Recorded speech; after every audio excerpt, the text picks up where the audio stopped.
go at it, whatever you want to do. Socrates has a lot of questions. I'm going to moderate this as an interlocutor, so I'll be picking on you. And then we let you go to do what you want to do. It's not as rigidly structured as people think. I really, in my chat, I believe, really want to hear what each of you has to say on this. So we are keenly interested, hanging on your every word. These normally go for an hour and a half. You can sit to the time, shorter or longer. And then the chat, if they're hanging in, probably will want to dogpile you in a way. They want to gang up to try and meet you the way they did with Ty, because they wouldn't let him go the last time he was here. And Connor, they were flying at Connor, but he had to go. So hopefully you'll make some new fans. But I appreciate you so much for being here. As you know, blah, blah, blah, blah, blah. So this is, let's get a cool transition for you guys. We're just going to go right into, we'll do a stream starting label. I'm going to bounce out for a second. You guys can talk amongst yourselves. We're going to do the stream starting thing. So we have a clean cut for you. And I hope you're going to enjoy this. I can't tell you how much I appreciate it. Okay. Stand by. I swear I'm not tiny. Kind of sus. That's funny. How's your days going, guys? All right, not bad. It's going. It's going. I started. So, Cypher, I what's up? remember you from last debate, man, and I was thoroughly impressed with you. I'm actually glad to see you again and be able to engage with you. Hopefully, I can give you a little more substance on this debate or this conversation because I felt completely outmatched on that last one. Well, I'll take the compliment. To be honest with you, I didn't have a chance to prepare much for this, so hopefully I still show a good showing. This will, or I think, will be very interesting personally, but I don't know exactly where it's going to go because I had no idea where that last one was going to go. So that's fair. Did you? You should check out the international news roundup that we did. The Crowdsourced Politics podcast did yesterday. It's up on YouTube already. We had Dylan Burns on actually and Turing News, so it's a pretty substantive discussion. Yeah. Okay, you guys are live now. We've got you captured. Captive audience. Hey. Hello, Okay. everyone. Hello, everyone. Hello. Audience. I want to welcome you to the Best audience. to this panel, special request panel. If we can get Twitch to cooperate for you guys so you can see what we're doing, bring our panelists on. This is all about immigration in the context of Biden's policy. Is immigration really a surge? Is there really a crisis? What's really going on? We have Tiberius D, Counterpoints, A Difficult Truth, CSP, Cypher, which is Crowdsourced Politics as well, SocrateaseTV, and an Indigenous perspective, which is usually not represented. I want to give you guys a chance, if you want to shout yourselves out, say a little bit about yourself. Then I'm going to go into a very brief history of immigration in the United States. So, Ty, if you'd like to start. All right, sure. Hello, everyone. I'm Tiberius D. I run the company and show Geopolitics Tiberius D, and I'd like to talk about stuff like this particular topic very well. I usually try to reach out to North America, and particularly Western Europe is more of my specialty as far as what's going on there, but I do try to tag a little bit of everywhere around the world. Immigration is a very important factor in geopolitics, not only for the push forces of why you would actually leave a country, but the pull forces on why you would actually want to go to another one and what that country is. As we have seen throughout most of history, the United States is a major country to be reckoned with when it comes to immigration. Why that is and how we should handle that's probably going to be the majority of this discussion. I'm very excited to be here, so I hope this is a great panel. Okay. Counterpoints. Should I just do like a personality intro, or should I also do like my opening arguments? You're just going to do a little bit of an intro because I'm going to be guiding your conversation here for a bit. Fair enough. My name is Connor. I run a YouTube channel named Counterpoints. I'm actually really excited. We just broke 5K recently. I do Warhammer 40K reactions. I do military reactions. But like my main jab is politics. So I do panel debates such as this. I do rants into the void. I identify as center right. Some people have problems with that contention. I am definitely a centrist, and I punch right, I punch left, I punch all over. Okay. So we're gonna have a lot of punching going on. And About entertaining, Socrates. even if you don't like my takes. Socrates. We got a Hello, bit of a I'm Socrates over here at SocrateaseTV. I do politics, I do rhetoric, I do philosophy. Trying to learn a little bit of everything and try to teach people how to ask questions, and that's what a lot of what I'll be doing on here, because this is not an area of expertise that I have been able to put a lot of research into. So I'm going to be trying to learn as much as possible, and also trying to ask some questions to dig into a little deeper on things. So really happy to be here. Really happy to be here with these fine folks. And a difficult truth. Hey everyone, I am A Difficult Truth. I usually do news and politics in the morning from 9 a.m. to 11 a.m. Eastern Time. We just have an awesome time just hanging out, doing the good old news in the morning. And I'm really excited to talk about immigration, especially in a panel like this, because I know that we're gonna have an awesome and productive conversation. And CSP Cypher, who's a cohort, and we do the news roundup with him. Hey everybody, my name is Cypher from the Crowdsourced Politics podcast. We've been podcasting for about a year and a half or so now. We cover a variety of topics, anything ranging from MMT to the alt-right to the Libyan civil war. We try to do a news roundup every Wednesday where we cover a host of the issues from the weeks that was, from Wednesday to Wednesday of the following week. We did just do a pilot episode for international news roundup, so we are trying to do these kind of things. Political-wise, I guess I'm lib-left. People can call me shit-lib or progressive cuck or whatever else they want to call me, but I have my own ideas, and so hopefully I will be able to contribute to this conversation. Okay. We're having Twitch glitches, but I think they can all still hear everything. And let's see. What I wanted to do. There's so many people to shout out. I'm hoping we get a lot of shout outs for this. What I wanted to do was start with a little bit of a history of immigration. It's kind of a refresher. It's quite long. Starting in 1776, when Thomas Paine published his common sense doctrine, is that he believed that it was Europe that was the parent, really, truly, of America, not England. About 6 months later, that proved to be the case. Originally, immigration was seen as the colonists arriving seeking civil and religious liberty. Very quickly, the Naturalization Act was for any free white person of good character who'd been living in the U.S. for 2 years. And so immigration in the United States has been in defiance of England. It has been for civil and religious liberty, that's accepted as a reason to come here, but that this should only be given to free white people of good character. So, little factoid, the very first U.S. Census was done in 1790. There were 3.9 million colonist citizens here. All of them were English. Even though about 800,000 individuals living here were African. So they were not included, which meant that America was bounded with white Englishmen and Africans. America's always been a black and white country to this day. When we talk about immigration,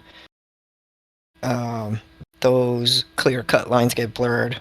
The Irish arrived here in 1815, famously, after the so-called peace attained by the War of 1812, where England finally said, have it. The Germans and Irish, for 100 years, constituted a vast majority of immigrants. Irish were about 1/3. There were 5 million German people here. There was at one time a question before the government, should German be the official language? There were so many immigrants by 1819, they had to pass the Steerage Act that required better conditions on ships. For the first time, the captains had to submit the demographic data, and so we eventually have Ellis Island.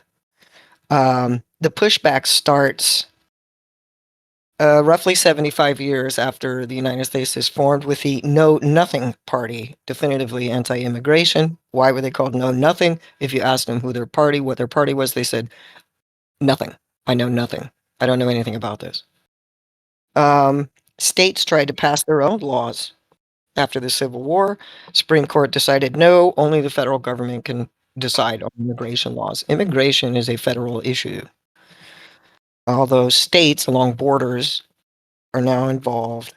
The Chinese began to be excluded in 1880, famously, after having already built the railroads. And in San Francisco, Japan was accorded what's called a gentleman's agreement. We will ease up some of these restrictions. You'll stop sending people, and in return, we will stop segregating our schools. Many Immigrations Act passed since then. By 1880, with the second wave, 20 million immigrants arrived to this nation. Southern, Eastern, Central Europe, 4 million Italians, 2 million Jewish people.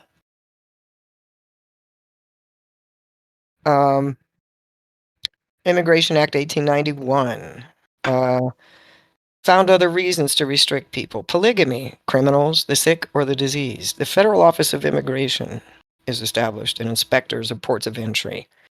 And Ellis Island opens in 1892. Immediately, a IQ test was commissioned, mainly by Russian theorists, to restrict people or place people based on IQ, the famous Polish discrimination, which was highly disputed even by the Russian researchers that created it. One of them walked rather famously. He managed to be sent to some place guaranteeing he would catch tuberculosis, and then after dead, they declared him the father of Russian psychology. So, 12 million more, 1892, 1954. Mexico, the Bracero program. Temporary workers in World War II, 1942, were necessary and therefore were allowed in on temporary work visas all the way until 1964. When these visas are revoked, and they'd already been here for an entire generation, and there was no Mexico to go back to for them, and they protested the right to stay, 2 million people were displaced with the closing of that border. And this is aside from the Dust Bowl situation. After that, America seemed to make it its policy under LBJ that not separating families. This was bad faith. This was un-American to do that. And so refugees and asylum seekers were not only allowed in, welcomed in. There was a lot of COINTELPRO, Operation Peter Pan. Castro, under his regime, had 14,000 orphans on boats showing up, etc., etc., etc. Amnesty had to be given with the Simpson-Mazzali Act to all those people who had already been here under this the new laws that were being imposed. You had another 125,000 Cubans. The Mariel boat lift. A lot of people still remember the boat people and the crisis that caused. Currently, the DREAM Act, 2001, didn't pass. DACA. Don't deport these kids brought illegally but can't give them a path to citizenship. And then Trump's infamous travel bans or famous travel bans. Chad was finally removed from the list of 7 other countries. And that's where we are more or less today with the 2021 so-called immigrant crisis. With a surge, with the dispute being, is it really a surge, or what were the factors leading to this? So there's your little history lesson. I know some of you didn't need it, so thank you for your patience. But if all of you can speak to this current issue, perhaps in a historical context, the U.S. has a very crooked pattern, a very erratic pattern, highly politicized, obviously. And so, what do each of you think of this quote surge of especially unaccompanied minors, which are granted amnesty? And what do you think the factors are in the historical context? No pressure. Sure. Just anyone go first, or Yeah, we've lost somebody. Who popped off? I popped off for a second. Great. I Yeah, hope we're you all heard that mostly all. here. Okay. Um, Tiberius is the one who's geopolitical, and it's his expertise that we're kind of Mhm. keen on. So, take your time. I'll go if Yeah. you don't mind. Please, All right, please, so please. yeah, sure. There's a level where is this a search by numerical numbers? Yes.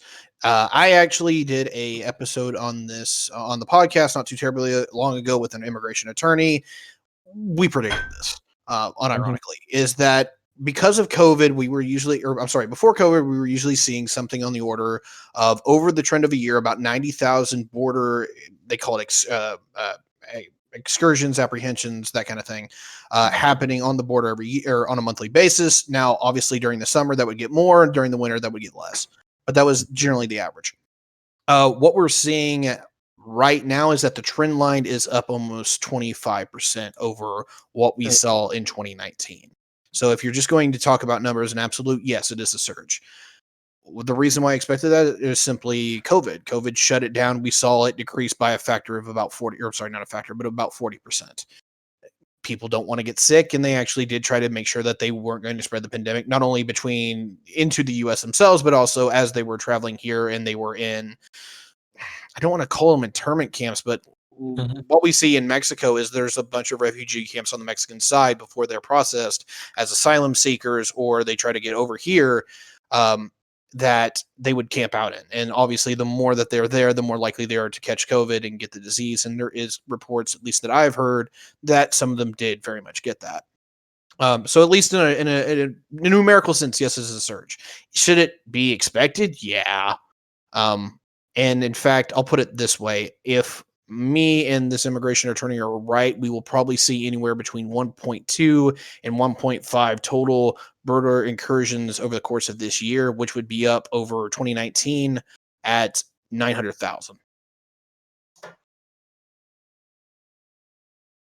Well, those are the facts from the field. Okay, each of you, you can just jump on in and put in your 2 cents on this. I don't want to strangle you with too many rules and orders. If you just want to go ahead and start.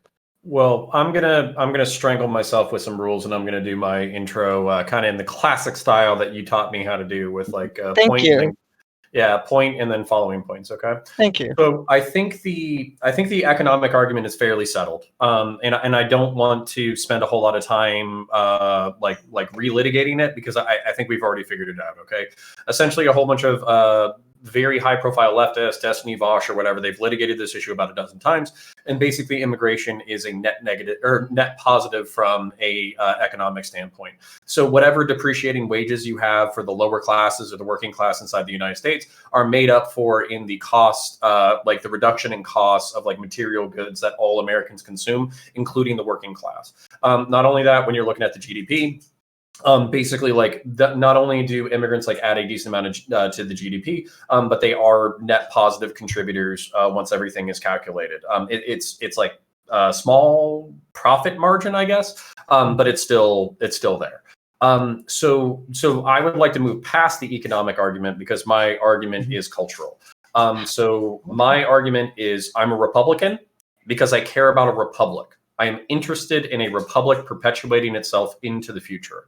I do not think that liberal democratic virtues are like, genetic. I don't think that like human beings are just born and they just like believe in liberal democracy, and they believe in mixed economy capitalism, and they believe in like the American dream and fucking all that kind of bullshit. I think these are values that are taught to people. I think they're also values that we promote as a society. And what I don't like from not necessarily anybody here, but what I don't like from leftists is just this fucking, what I view as a naive fantasy that we can just accept unlimited people into this country who have completely different values than we do, and that they'll just assimilate to us naturally. I think if you want to make that argument, it has to be controlled.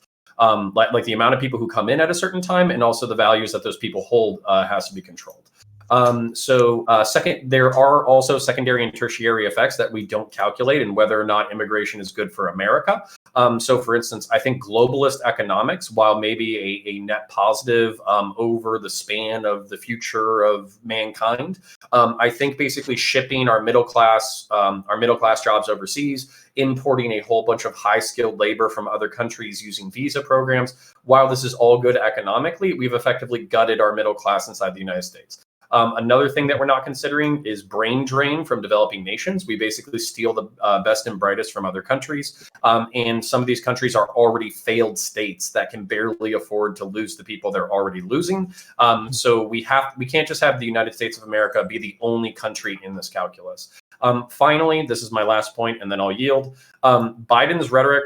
So Trump's rhetoric is fairly clear, which is basically, if you come here as an illegal immigrant, you're not going to be allowed in. We're going to catch you. We're going to deport you unless you have some kind of like legal standing to actually seek asylum or refugee status. Biden's rhetoric is assumed to be more dovish. Maybe it is. Maybe it isn't. He's actually maintained a lot of Trump's immigration policies. But because it's assumed to be more dovish, I think that's part of the reason why we're seeing a surge, is because Republicans now have a reputation as these fucking hardline, racist, anti-brown Nazis who aren't going to let you in. And Democrats, because they made a whole bunch of oohing and awing about the fucking shittiness of Trump, they are the brown and black loving, fucking open border, leftist, socialist, fucking hedonist assholes who will just let anybody in for any reason.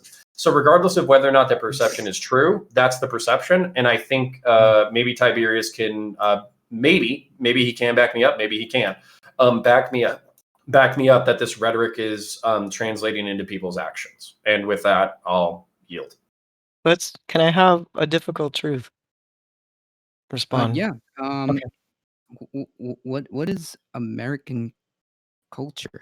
And what does that have to do with like the argument? Like it feels like there's a lot of feels arguments coming, because like I don't know what like quote unquote adapting to American culture means. I think that everybody contributes to society, and I think America is one of the most diverse countries. I mean, we are literally a country of immigrants. That's the whole point. We're a melting pot with different cultures and different peoples. So I don't know what American quote unquote culture means in that sense. Also, I think that yes, there is a surge, but this is a surge that happens seasonally. This has been well documented with CBP data. That, in fact, I believe somebody mentioned 2019. There was actually in percentage-wise, a higher surge under the Trump administration during these times, simply because, well, it's just less hot. That's why these things happen. However, it is to be noted that it is a little bit more unusual because of was it you, Tiberius, I believe, because of COVID, all of the people who weren't going to be in the surge of 2020, because this happens every season. It's well documented. I think even from 2012, this has been well documented that these are the times where immigration just surges. But because of the COVID, the people who didn't come in 2020 are coming in now. So yes, it's a little bit more than the quote unquote normal. But it is definitely a surge, but it's not out of the ordinary. What is out of the ordinary is that there is definitely a higher number of unaccompanied minors. That is what is different, I think, and that's what's causing like the disconnect in terms of like how they're dealing with this, how they're dealing with it, and the abhorrent conditions and stuff like that. I don't know if they are really properly suited for this, but yeah. Thank you. With that, I And can- Cypher. Yeah, so I think that Counterpoints and I'm sorry, I have to read your name here really quick. A Difficult Truth both have good points with this. What I mean by that is that I believe that the rhetoric that Biden has had, at least dealing with minors, has been more dovish than even Obama potentially, at least Obama during the early years. And I think that what we're seeing here is the same kind of lies and things like that coming from coyotes and human traffickers inside Central and South America, telling these parents that if we get your kids across the border, they're going to be granted U.S. citizenship.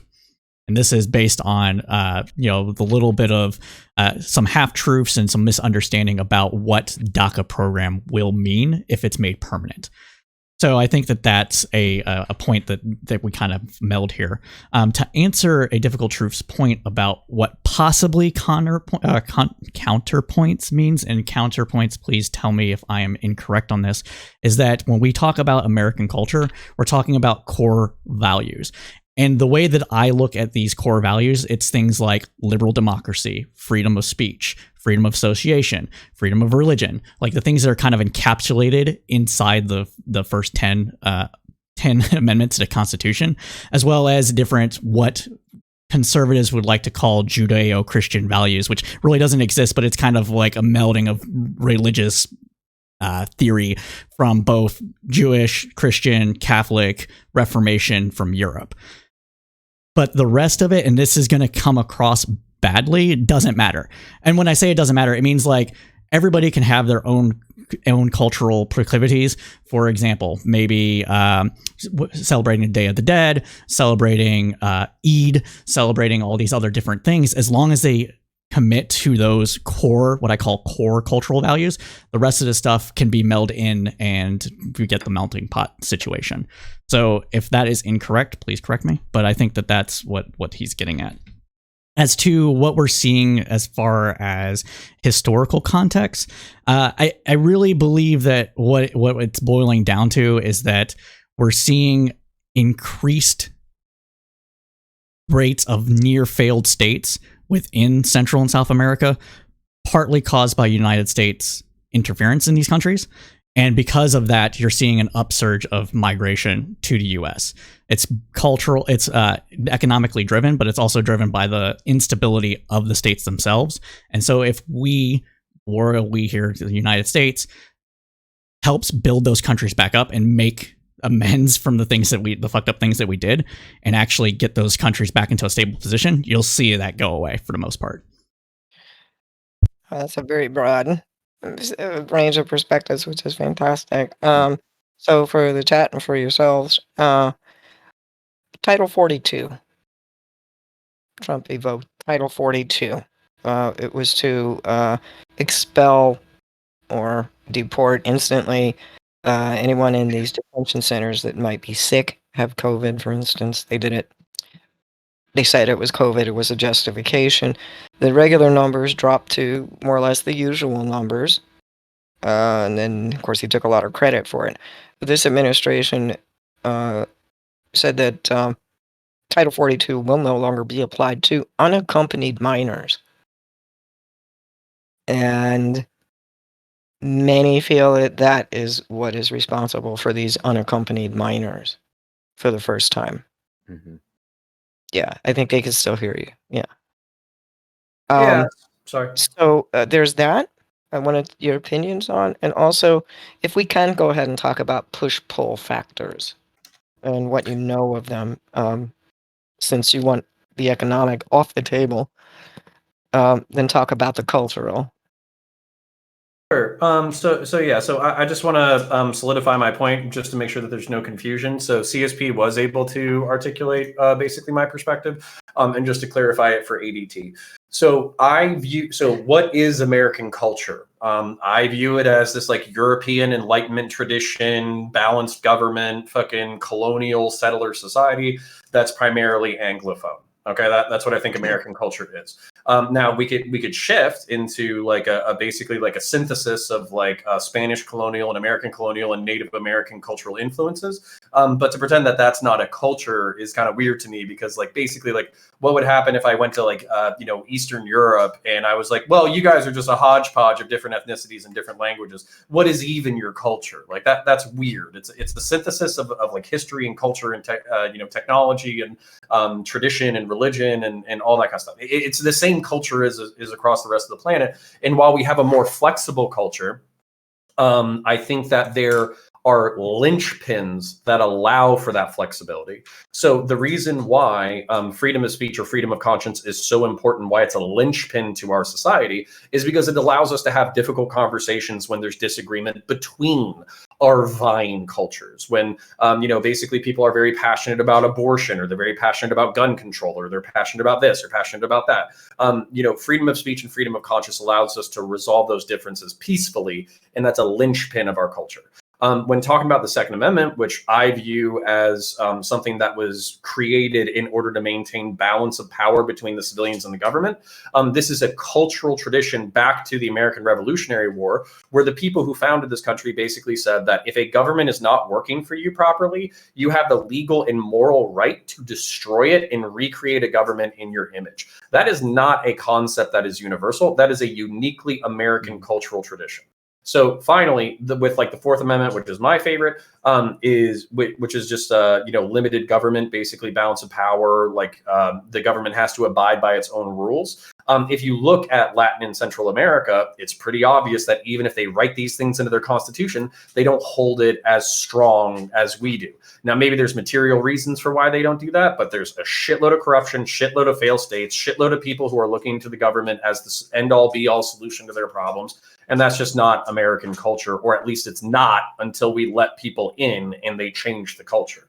So that's what I would be for preserving. And then just to address UD's point about what is Title 42, what is our rhetoric, what does our stances have to do with the way that people interact with us? We already know for a fact, just talking to Nate, Tiberius's immigration lawyer or whatever, we already know for a fact that what Biden says on camera, on TV, is translated by people in Central and South American places to be the stated policy. And coyotes and people who are immigrating are basically, I don't want to say taking advantage, but they're using the system to their benefit, where they will have unaccompanied minors come here because they know they're going to get some level of preferential treatment. They get into the country, they start contributing economically. They become dreamers. They become DACA. They have citizens of their own, citizen kids of their own if they marry an American national. And then that helps them bring in more people into the country. So that would be my logical extension of what that rhetoric and policy does. Okay. We're having infamous Friday glitch twitches, so we're recording and it's running through its Streamlabs. Wanted to see if chat's getting all this. If not, I'm gonna temporarily close it, open it back up, just to capture all this fully. I've been checking the stream. I haven't had anything for about 10 minutes, but I am recording everything, so if you want to just rerun it, you're good to go. They evidently can hear it through Discord, but it's some kind of thing. Could I give what I'm gonna do, an intro to my thoughts on this topic at some point? Yes, please. Yeah, absolutely. Let me do this. I was like, wait a second. Let me end this and start it back up again. You guys sit tight. Yeah, sure. So we can get the chat back. I've also got everything captured with my beautiful layout of perfectly manicured video feeds of everybody. Right, so we don't miss anything. I think the VOD saved as well. So it looks nice. What great points too. What go figure? We get a heavy duty panel and this happens. Right. Okay. We're trying to get it. This Murphy's Law appears to be. Got to boost Socrates' viewership. Yeah, I've been kind of away for a bit, not really streaming that regularly, and lost pretty much everybody. It hurts. It hurts a lot. Oh man, I didn't quite understand when I used to just watch streamers and didn't stream. Now I understand. Okay. Yeah. Worst case scenario, you can so much lag. Right. Worst case scenario, I will literally Dropbox this thing to you, and you can literally replay it tomorrow. Yeah, we can do the same thing. Mm-hmm. It's stuck on some kind of thing, so it crapped out on us. So let's go and pick that back up. But that's phenomenal. I hate something that messes up your momentum like that. This is why I need to be on OBS, by the way, instead of Slops. It's saying that you're hosting. It's saying that you're hosting someone else. Maybe you just need to end the host of them, and then. No, that happens because it actually kicked itself off stream. So okay. So we're gonna go back and start this back up again, and Yeah, I haven't used slobs, but it seems like Back over here. OG OBS seems like that's what I've used the whole time. It seems like it's been pretty consistent. Slobs is made more simply, but then you get issues like this when you try to do too much stuff with it. Mm-hmm. Hey, Counterpoints. I saw you do this in our last conversation. Are you doing Warhammer? Are these Yes, Warhammer? I This has never am. happened knew on it. slabs before. This I has knew been it. going on all Listen. week. Lots of trouble getting connected for a long Listen. time, and everybody's What's that? This is something that I stole from my English forebears. Okay, this is English traditional. This is an English tradition to be a fucking geek who paints fucking tiny plastic men. Remember, it's not Well- it's not cultural appropriation if you're appropriating your own people. Yeah. Well, I'm Irish For the so- Queen, for Corn, Ooh. for Nurgle. He's co-opting. See, I have a really good I friend will into I will Warhammer. replace the Anglos. I have a good friend. You don't who, have enough he's red hair to really be into- Irish. I'm Anglos will canceling not you. replace us. Look Yeah, at man. my beard. That's some, yeah. Dude, my beard is redder than yours. Come on. Doesn't mean anything. We could both be Celts. Fair enough. Difficult Got what were you auburn saying? hair. Degenerate, potato-eating immigrant fucking It's Celts. Irishy. Oh, They're man. coming here trying to boil all of our food. I don't know. Yeah. man. So we're gonna try It's this un-American. again. I don't know. Potatoes are good. Yeah, boil It's your got to be potatoes boiled in and fry oil, your not hot water. dogs. Oh, well. Oof. There's So where we onions, disagree. onions, and more onions. Got it. Whoever put mushrooms in oil, they need help. I'm just saying. Mushrooms and oil. It's got to be Yeah. butter, man. Well, Yes. oh, Yeah, no. butter. Here's the thing. It's got to be fried most of the time in oil, and then you finish with butter. It's just There you go. too. That'll work. Yeah. That'll work. Hey, she's on. There we go. We got it. She's up again, so that's Hey. promising. That's step first. right. That's step one. Step 1 complete. Commencing Poor phase Chad. 2. They're like, what? We threw biddies on this. I'm like, buy me a new rig. Yeah. Buy me a new rig. No. Actually, get me in a place where I have actual electricity. They bribing to bring us the stream I- back on. All right. So, I am actually mining I do not crypto know as what's well while we're doing this. So Really? that just shows you how I can't even run Tarkov while they're running So- like Discord. No, before we formally get booted back up, is it Socrates and then me next? yeah, Socrates Intro. yeah. didn't give his intro. He accidentally got Yeah. skipped. We just left Socrates. you know? Socrates didn't get his Sorry. intro. Mm-mm. It's okay. Just a- Or at least I don't know how his that happened opening because- thoughts is what I should say. Message received loud and clear. Understood. It's called a blind streamer. I'm actually going by the sound of your voices. So, okay. So hopefully our chat will find us again. We're back. This had better stay up. All right, Socrates, please give us your intro. All right. Well, it's not so bad because a lot of the people who've gone have already said a lot of the things I was going to say. Tiberius talked about some of the causes for the recent. I think it's okay to call it a surge. It's kind of a politicized term, but there's like a 30% increase over what we would expect for this time of year. It was probably caused by COVID that Yeah. held up people doing this in the first place. There's like a 60% increase in unaccompanied minors, that's the slightly notable thing. And that I don't know. I don't know if that's like totally accounted for by the changes in policy that relate to that specifically. And Cypher talked about some of the causes of a lot of the immigration that's occurring, which is basically unstable homes, which some of that has been caused by U.S. policy, and certainly isn't being helped by U.S. policy. I really liked Counterpoints' intro because he threw like a lot on the table there. There's a ton to work with. When it comes to I mean, totally agree about the economic stuff. Sounds like we're on the same page, so I'm glad that we don't have to have that conversation. We can go to some of the other stuff, and not to speak for everybody, but yeah, totally agree with that. When it comes to the cultural issues, I think that's a really interesting thing to discuss when we talk about like so more universal are having specific values, because those values are things that we're actively not peacefully disagreeing on. We're not currently peacefully disagreeing on abortion. We're not currently peacefully disagreeing on whether our election was fair. We're not currently peacefully disagreeing on a lot of things. There's a lot of violence within the current population over these kind of political issues. There are different notions that people in other countries on average compared to the US on average have.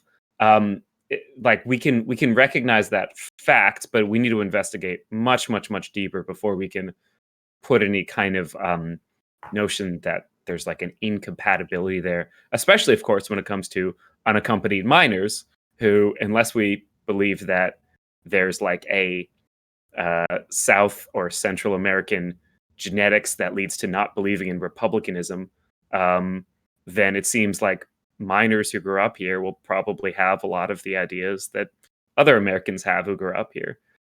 So specifically the minors seems like that's probably the least of an issue. It seems like a lot of immigrants who come in from South and Central America are more conservative, which I agree that's an issue. We will have to get them a little bit more woke. I agree with Connor there. That's a good point. They're a little bit more religious, a little more conservative. But I didn't quite understand the thing about like the Second Amendment, how like South and Central Americans don't have a concept of like armed rebellion against the government.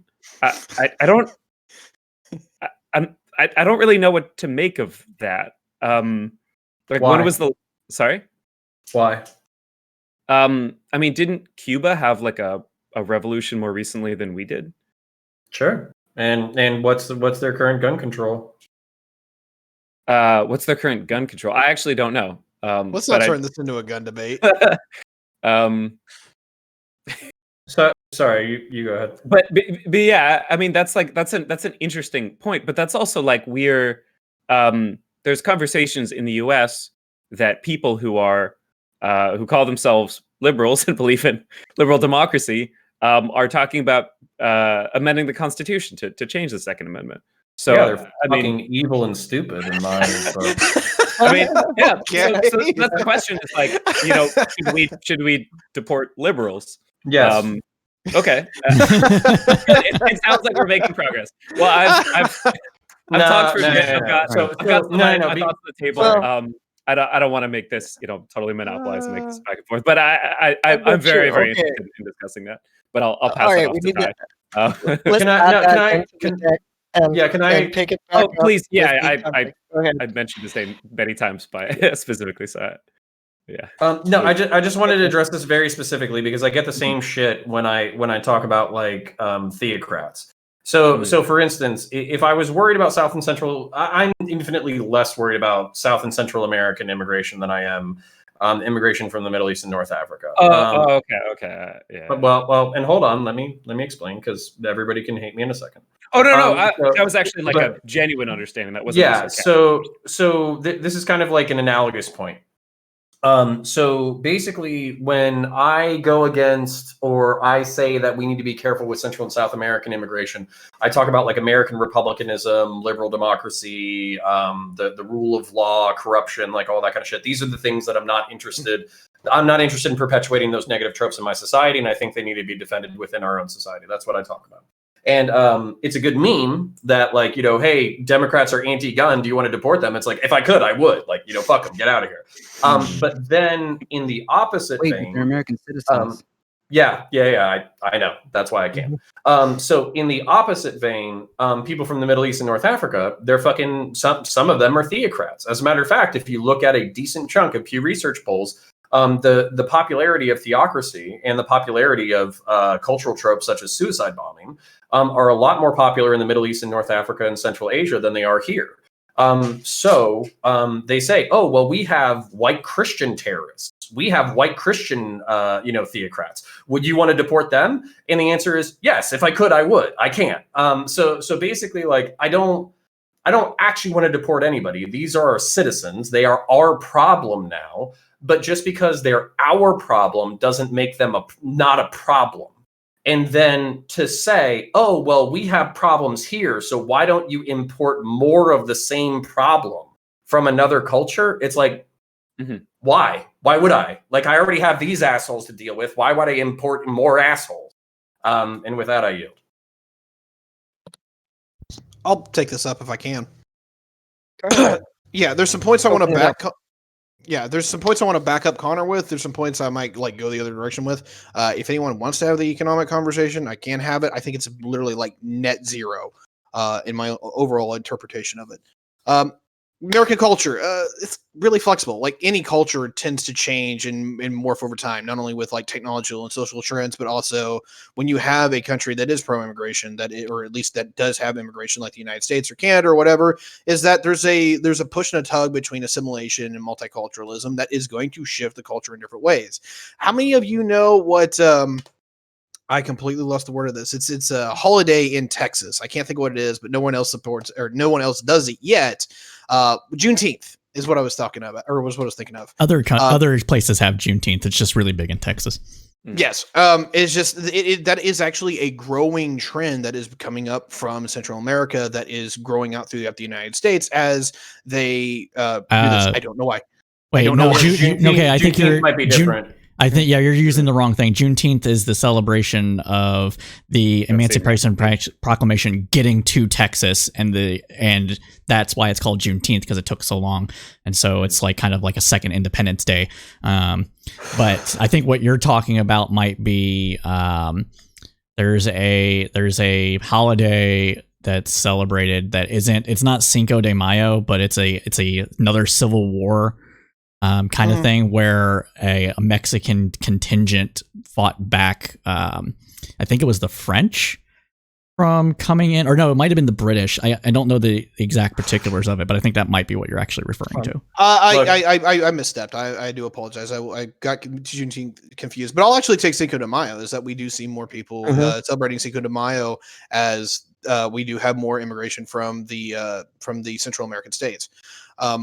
So anyway, I'll table that one since I misstepped on that one. So like, there's a long conversation that goes into here. What are the norms of the society? Those are going to change. That's actually, in my personal opinion, a healthy thing to have like a new group of people come in and kind of just like, hey, is this actually worth having? Is this thing worth, keeping? Sometimes it is, sometimes it's not. Ideals are a big one, but the problem is, even before the immigration conversation starts, I've been advocating that, the culture war is actually legit, is that we're having a conversation about the soul of this country. What is the right thing to do? How should we govern ourselves? And that is completely been dialed up to 11. A lot of people will advocate that, Joe Biden or Barack Obama is unethical and horrible. And then they'll say the same thing about Trump, or the other side will say the same thing about Trump. Like, we don't agree on what the right thing to do is right now. And until we actually get that sorted out, a lot of these more extraneous conversations are completely up in the air. The big one that actually concerns me more than any other one that is a cultural thing, although it's kind of interrelated, is language. If you look at a lot of countries that have multiple languages there's massive political divides between people who speak different languages, particularly if they are not bilingual and understand the quote unquote the mono language or the main language. We can talk about Quebec, even Scotland, which does speak the same language, has a massive political divide between that and England. I think that's more geographic, but yeah. That is a problem. If people cannot communicate, they tend not to politically identify with each other. And if there is not, if you will, an appropriate assimilation, I do reserve that as a problem. From there on, it just goes into like the resistance and assimilation. Do we think people are assimilating? Do we care? Or do we actually want a multicultural state? That is extremely an ethical conversation, which just becomes partisan really quickly. But if we want to go there, we can. As far as my own bias on American culture, I think most of the immigrants that come out of Central America are some of the hardest working, awesome, conservative pieces of awesome. I can't put this into words. I think they're better Americans than most Americans are, just bar none. And they actually, I deal with the idea of American dream and the land of opportunity. They take it more seriously than natural born citizens. So yeah. And then as far as Trump and Biden, I can make this is the official stuff I can go down. we haven't seen a lot change yet. I think that's a priorities list. Number one has been COVID, obviously. Biden's been going after that. And number two is that is any foreign relations thing that I've seen Biden actually hammer on, it's U.S.-China relations, which I just did a massive Cold War episode on. So the person to watch is Alejandro Mayorkas. He is now the current Secretary of Homeland Security. He is a Cuban American. He is what most people would absolutely consider open borders. I'm not going to talk about what that actually means, but I'll say that we have people that are being lined up that are very, very pro-immigration, that have openly said they support DACA, they support pathway to citizenship, that kind of thing. That is what I do expect the Biden administration to go down. I just don't expect it till the end of the year. I'm done. Could I say just one sentence that I meant to say in my opening? Sure. Which is that one huge thing that I agreed with Connor on, which is that we need to have governmental programs that assist in assimilation. That this is like one thing that went wrong in France with like a lot of the Muslim population, is they just didn't have a lot of opportunities, didn't have like a lot of ways to connect into the society, and felt very excluded. And this is the cause of like a lot of the issues and kind of lack of integration. I would say integration more than assimilation, because I don't necessarily want people to literally melt into one giant Zorb or whatever. But yeah. Yeah. We don't really like that word assimilation, do we? Mm-hmm. From a cultural perspective, a cultural issue, dealing with integration and people deserving to be here, et cetera, cultural capital, if ADT and Cypher can speak to that. I think ideas should go of... first. Yeah, please. Sorry, I didn't mean to cut you off. I'm so sorry about that. My mic was off earlier. Oh, no, it's all good. Open borders? Who's talking about open borders? That's kind of strange, considering that there has been absolutely no real legislation or legislature proposing anything remotely close to open borders. Second of all, I don't know why or where we did the shift to like immigration like to the Middle East. I'm pretty sure we were talking about like immigration from like the southern border, because that's where the surge is happening, and I believe that that's where we're talking about. I don't know where that talking point came from. And somebody mentioned, either Counterpoints or Tiberius mentioned, about like how these Central and South American immigrants are one of the hardest working people and things like that. Yes, that is very true. So where is the concern in terms of like the whole quote unquote cultural argument? I don't see where the cause of concern would be there. So yeah, those are just like the points that I wanted to address. Okay. Should I address that directly, or should I let CSP jump in? Let me give the historical context for that before Cypher. With the situation with the Chinese Exclusion Act, although the Chinese workers, who are indisputably among the hardest working people in the world, were 0.0002 of the total working population in their areas. However, the white workers, especially in California, insisted that 0.0002 were stealing all of their jobs. Every time it comes down to your ability to work, including freed African slaves, the working class in America has said, you're stealing our jobs, go home, every single time. So maybe that should be challenged. And actually, maybe you guys can tell me, why is that, after Cypher gives his retort.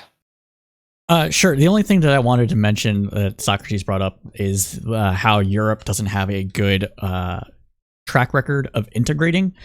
And in my opinion, and I studied this while I was in college many moons ago, is that Europe on the whole tends to be very much more ethnic nationalist, even though they don't want to admit it.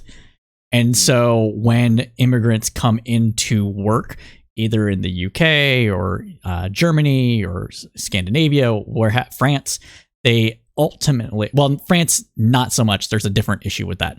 But they ultimately expect those people to return to their home countries after the work that they did is done.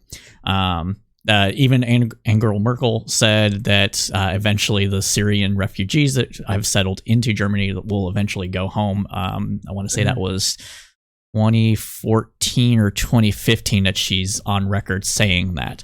And so, I mean, it wasn't until 2000. I feel like I'm overpowering my mic. Give me 1 second. So, there it goes. So even though, like, it wasn't until 2000 that Turkish Germans were allowed to get citizenship.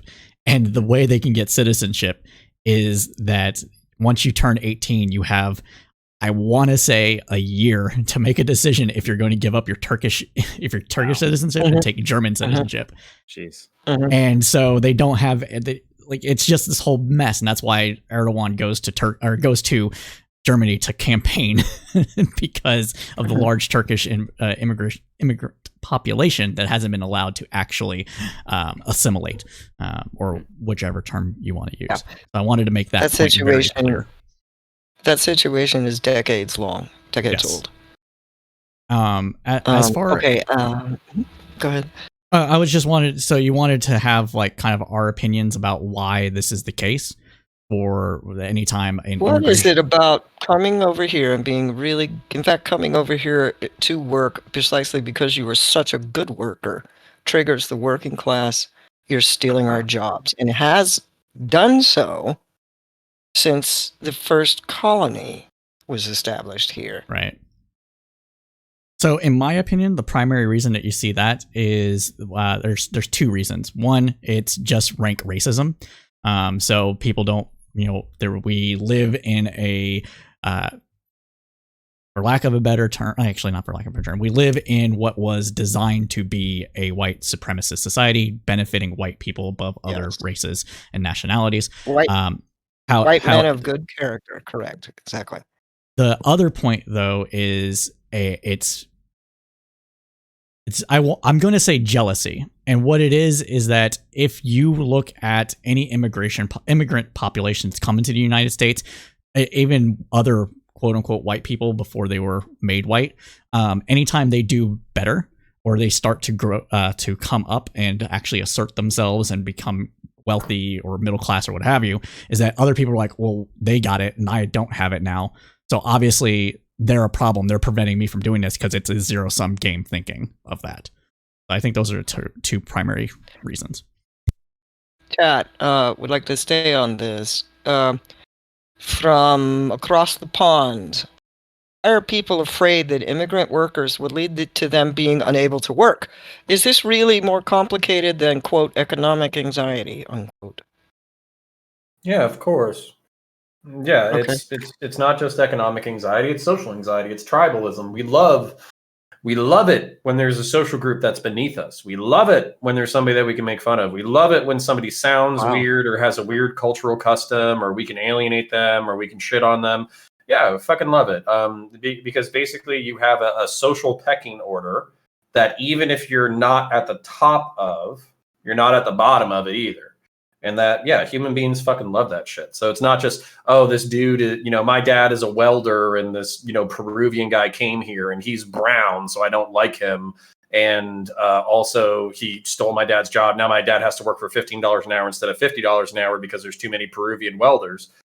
It's this new guy has a funny fucking accent and he's on the exterior of the culture and I'm on the interior of it. So I'm socially more valuable than he is. Human beings love that shit.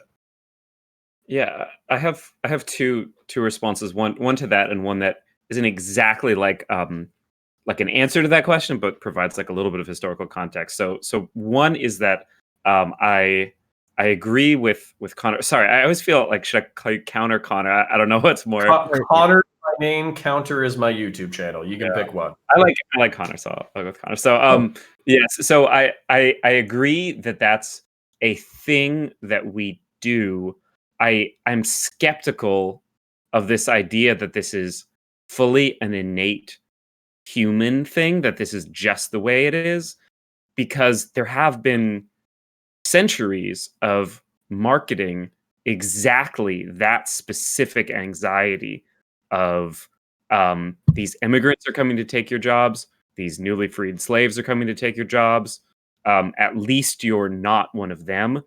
When something has been marketed, I get skeptical if it's just a reflexive human thing. And when it's been marketed for centuries, I get skeptical if that's just a human thing.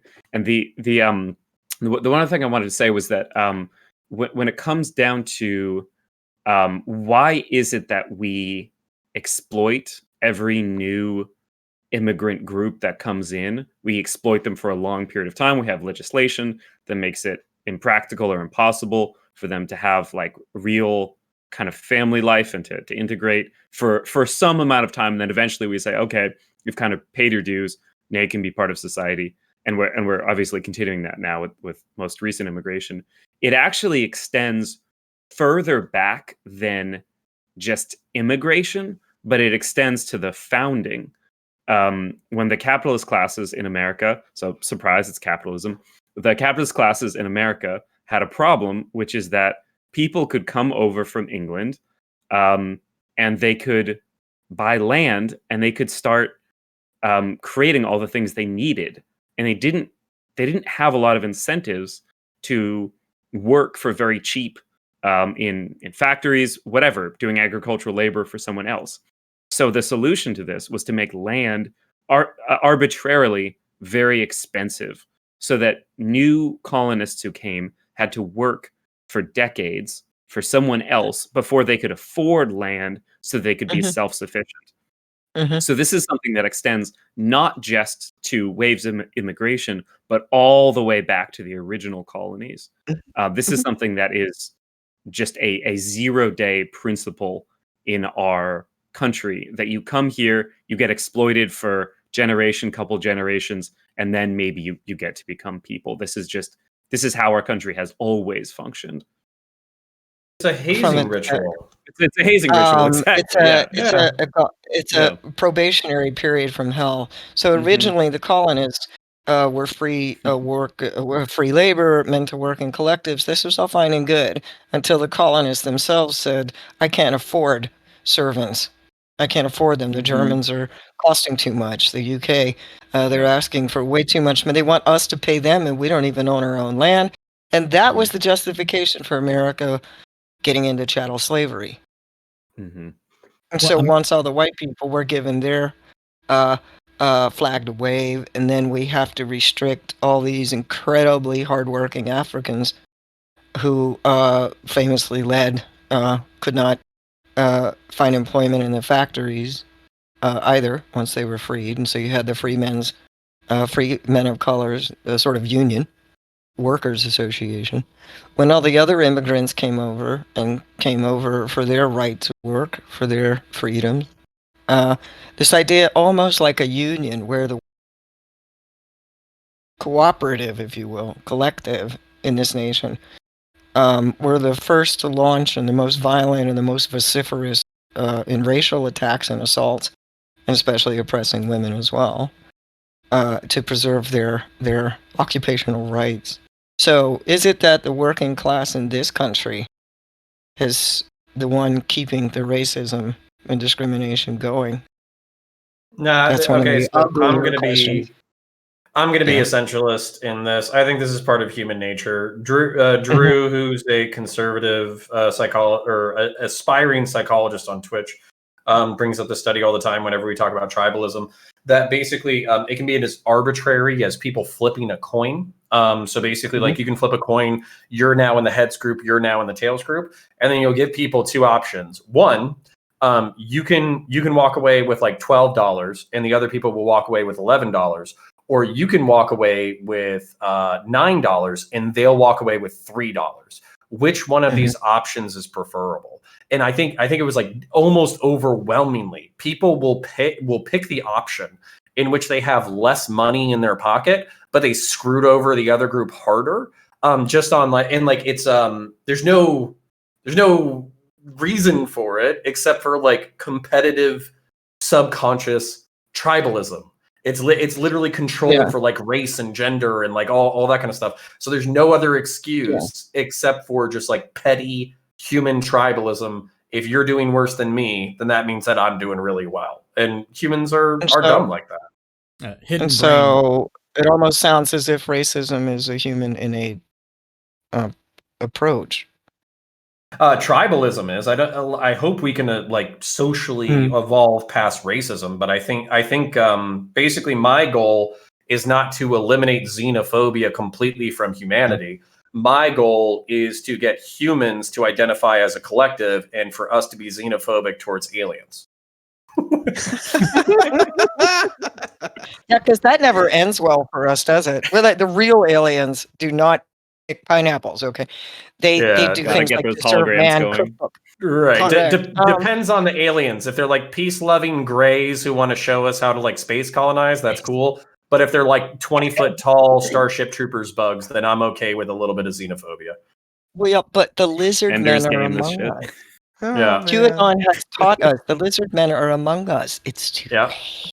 Connor, is True. this, The ones on the surface are Oh, okay. It's the no. ones at the center of the earth I don't like. Connor, Yeah. is this the point where I get the feeling that you're Wait, playing wait. the Great Crusade? That There's I'm no doing center what? of the earth. The earth You're is not round. Anyway, go ahead. You're Yes, playing I'm working The up dark to side of the making earth. Warhammer 40,000 a reality. Yes, that's Fair part of enough. my big. Okay, great. That's part of my big plan Or the Emperor. for the I have- Emperor.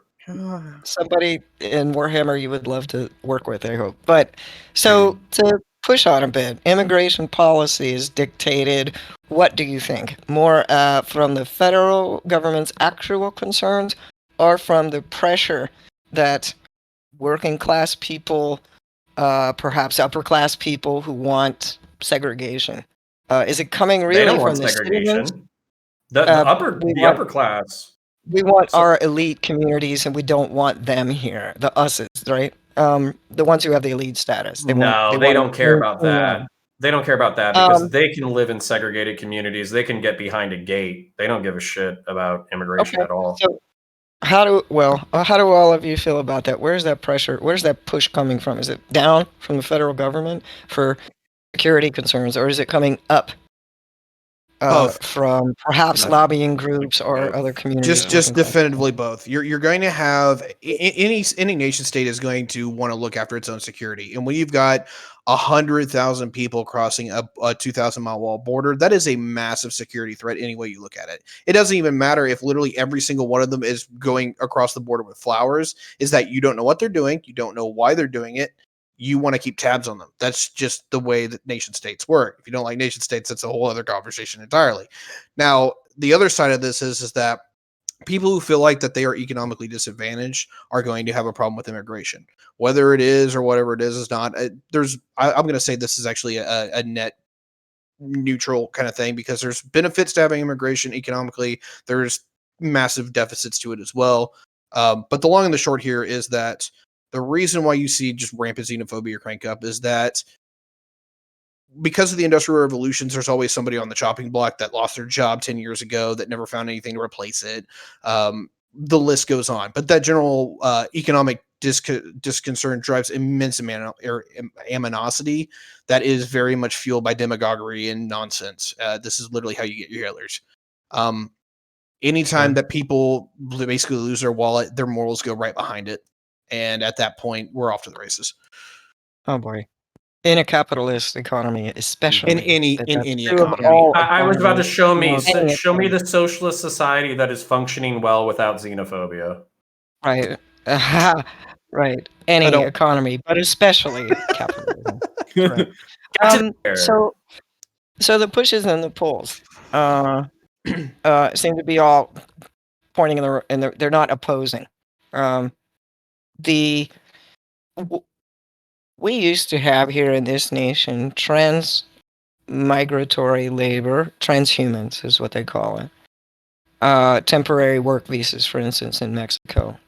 Why not reinstate this temporary work program? Why not say, if you've done an outstanding job, there's no reason we have, should you want to apply, to deny you citizenship? Go ahead, Cypher.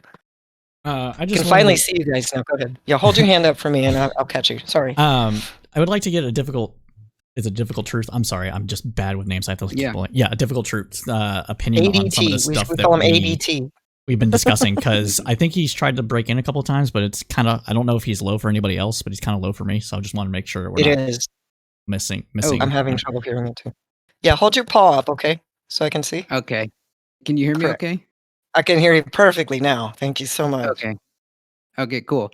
To your question, I think that yeah, we should allow or make a path to citizenship when it comes to these immigrants because well, yeah, they do contribute to they do contribute. So of course we should Huh. present a pathway to citizenship, as you said, yeah. And I do think that a lot of it does boil down to what you were saying earlier, universal discourse. It's just like I just don't like these people, you know, because it doesn't make any sense. And I think Socrates also made a good point. Uh, that is the type of stuff that's sometimes fabricated. You have your, the media plays a bit of it too. You have your Tucker immigrants make this country dirty, Carlson.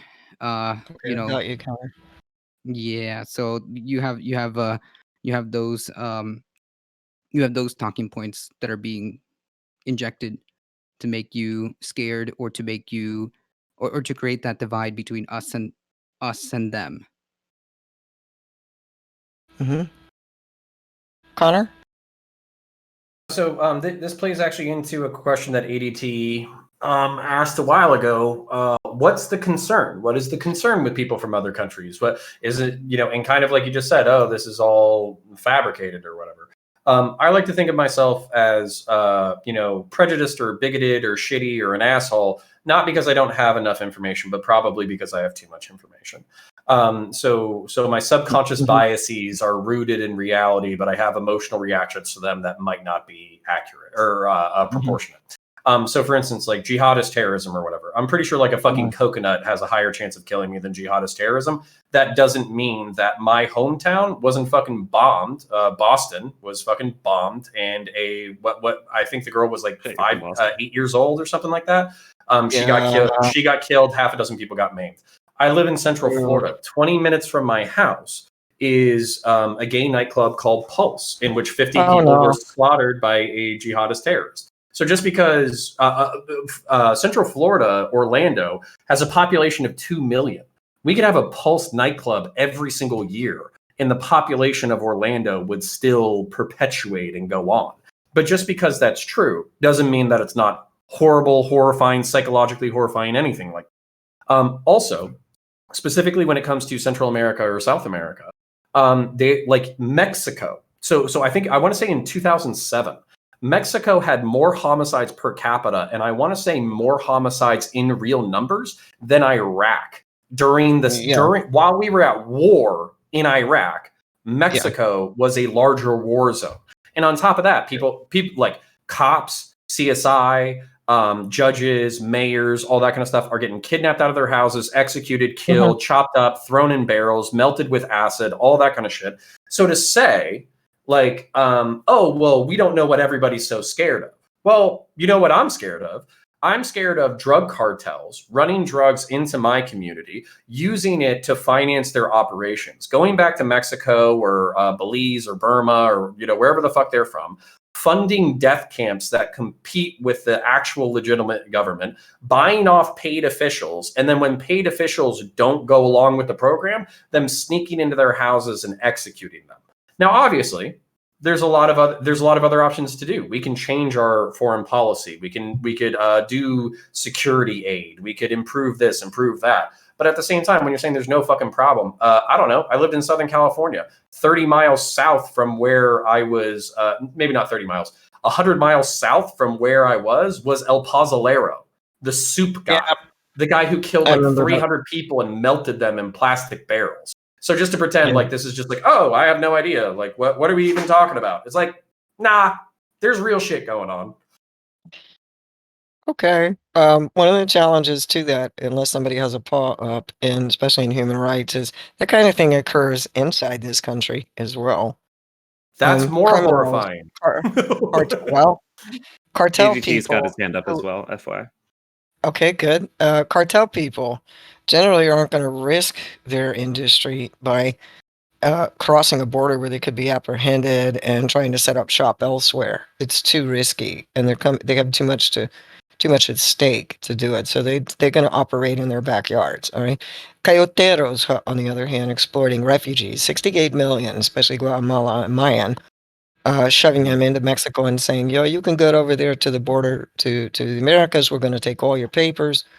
You might get raped, you might get died, you might get disappeared. We might like your little daughter is so cute, isn't she? Your wife, kiss her goodbye, ga ga ga ga ga.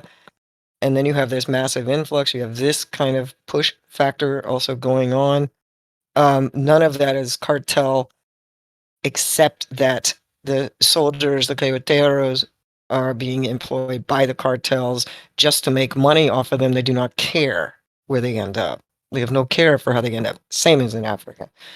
ADT. Yeah, you're exactly correct. Universal discourse, and like second of all, what does Mexico's murder rate have to do with anything? Seems like a huge non sequitur, completely irrelevant. How? Second of If the all, people who are wait, coming from the Well, place hold where they're on, doing hold the on. murdering are coming to our country, how is that a non sequitur? Let because him you're at assuming least that all those finish and people then would give be him. murderers. What? You would be assuming. Okay, so like you're basically saying Mexico has a very high murder rate or something. Yeah, so does Detroit. Like I don't understand what that has to do By with a anything. factor of 11. That and second of all, that is the implication that the people coming here are all murderers, which is kind of weird. True. Wait, Yeah, that's wait, basically hold up. Hold up. No, What? we got to nail this down because this is really frustrating. Let's take So- all the input first before we battle it out. It is there are facts, and then there are the consequences of realities. So think about that, and then anyone else have a paw up on this? Because I remember that 2007 yeah. incident and when the gang wars erupted in the resort, and it affected border policy instantly. And I lived on the border when it happened, so I saw what happened. Anyway, go ahead, Socrates. Was ADT Yeah. finished with this point though? Mhm. Yeah, ADT, have you finished with your point? Would you Yeah. like to say more? You Yeah, have. so Okay.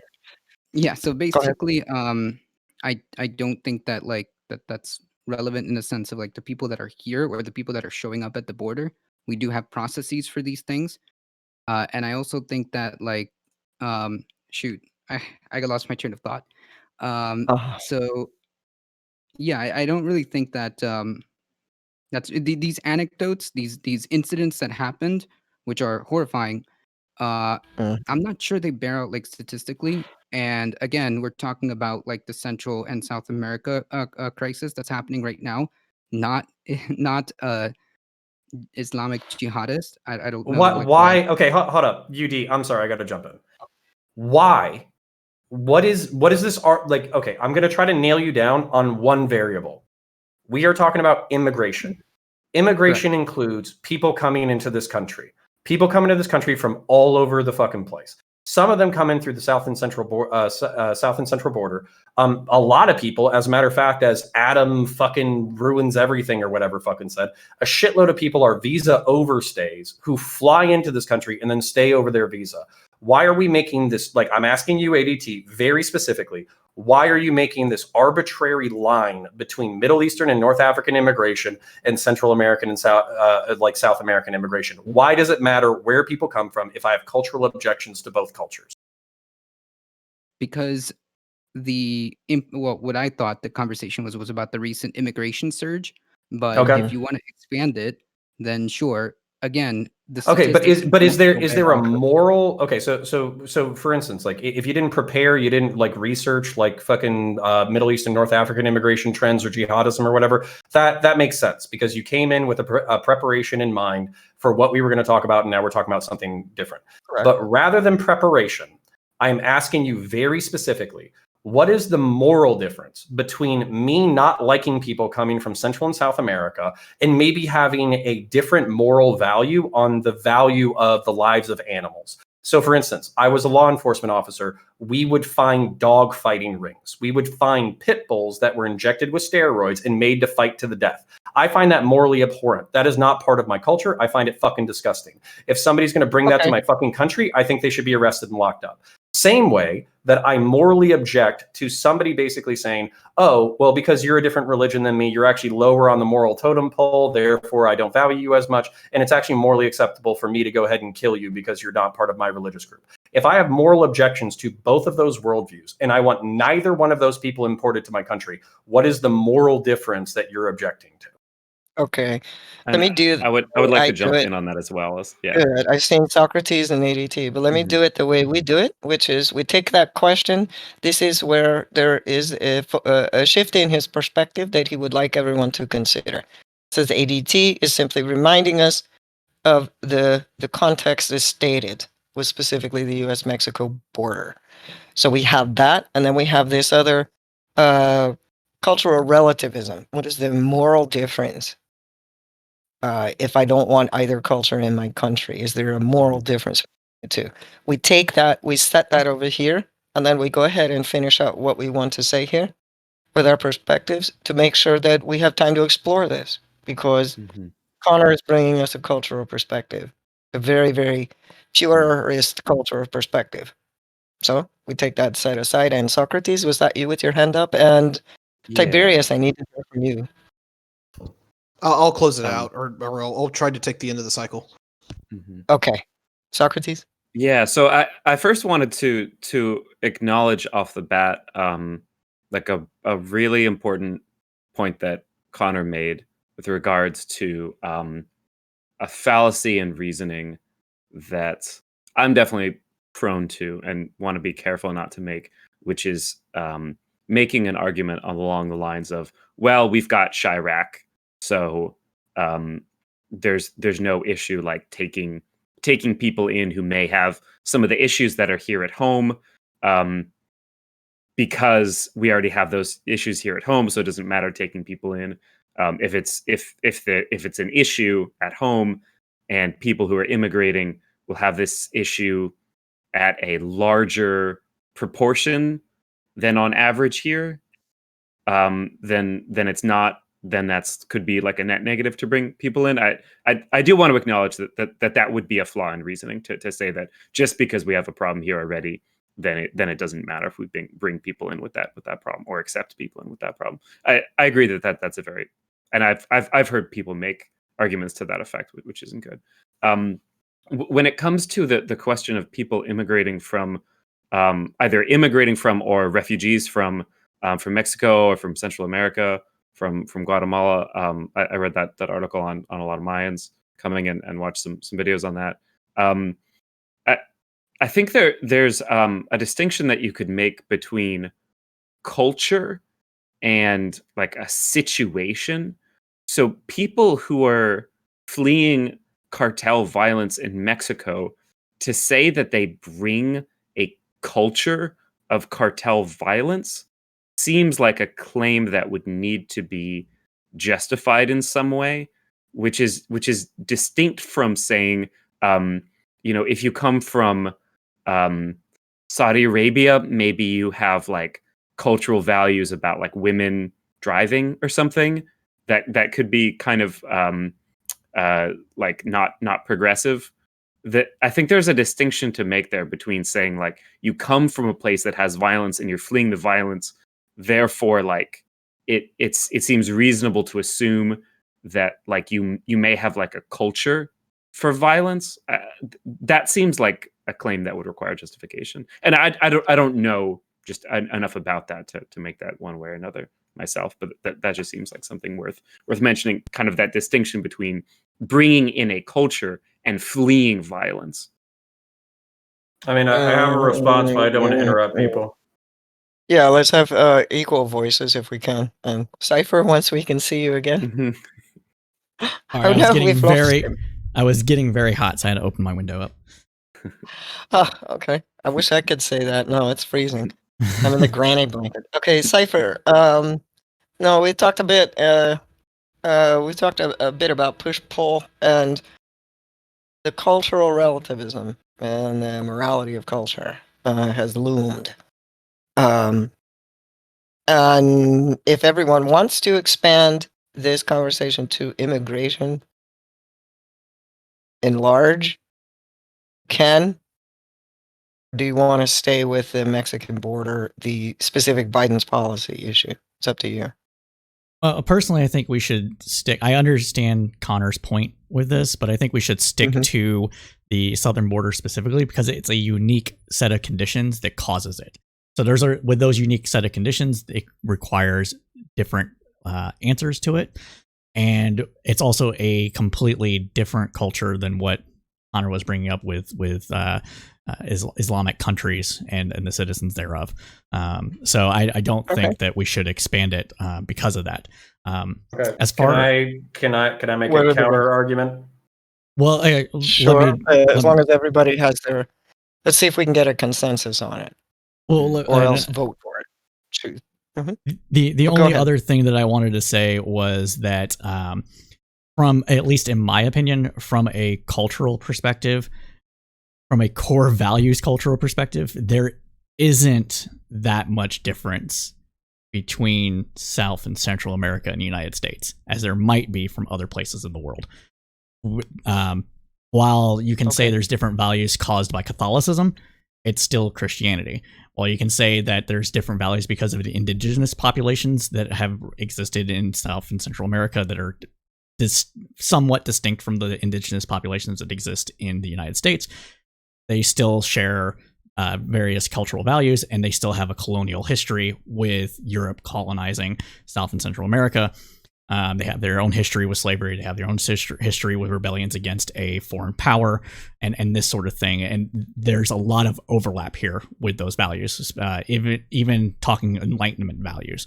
So I don't think that while on a core cultural level, there is much of a difference. So I don't really think that Connor's point about the cultural issues is as relevant as he would like to make it out to be. What I think is more relevant is the economic situations that created the crime and disparity and the terrorism that exists in Central and South America with the cartels.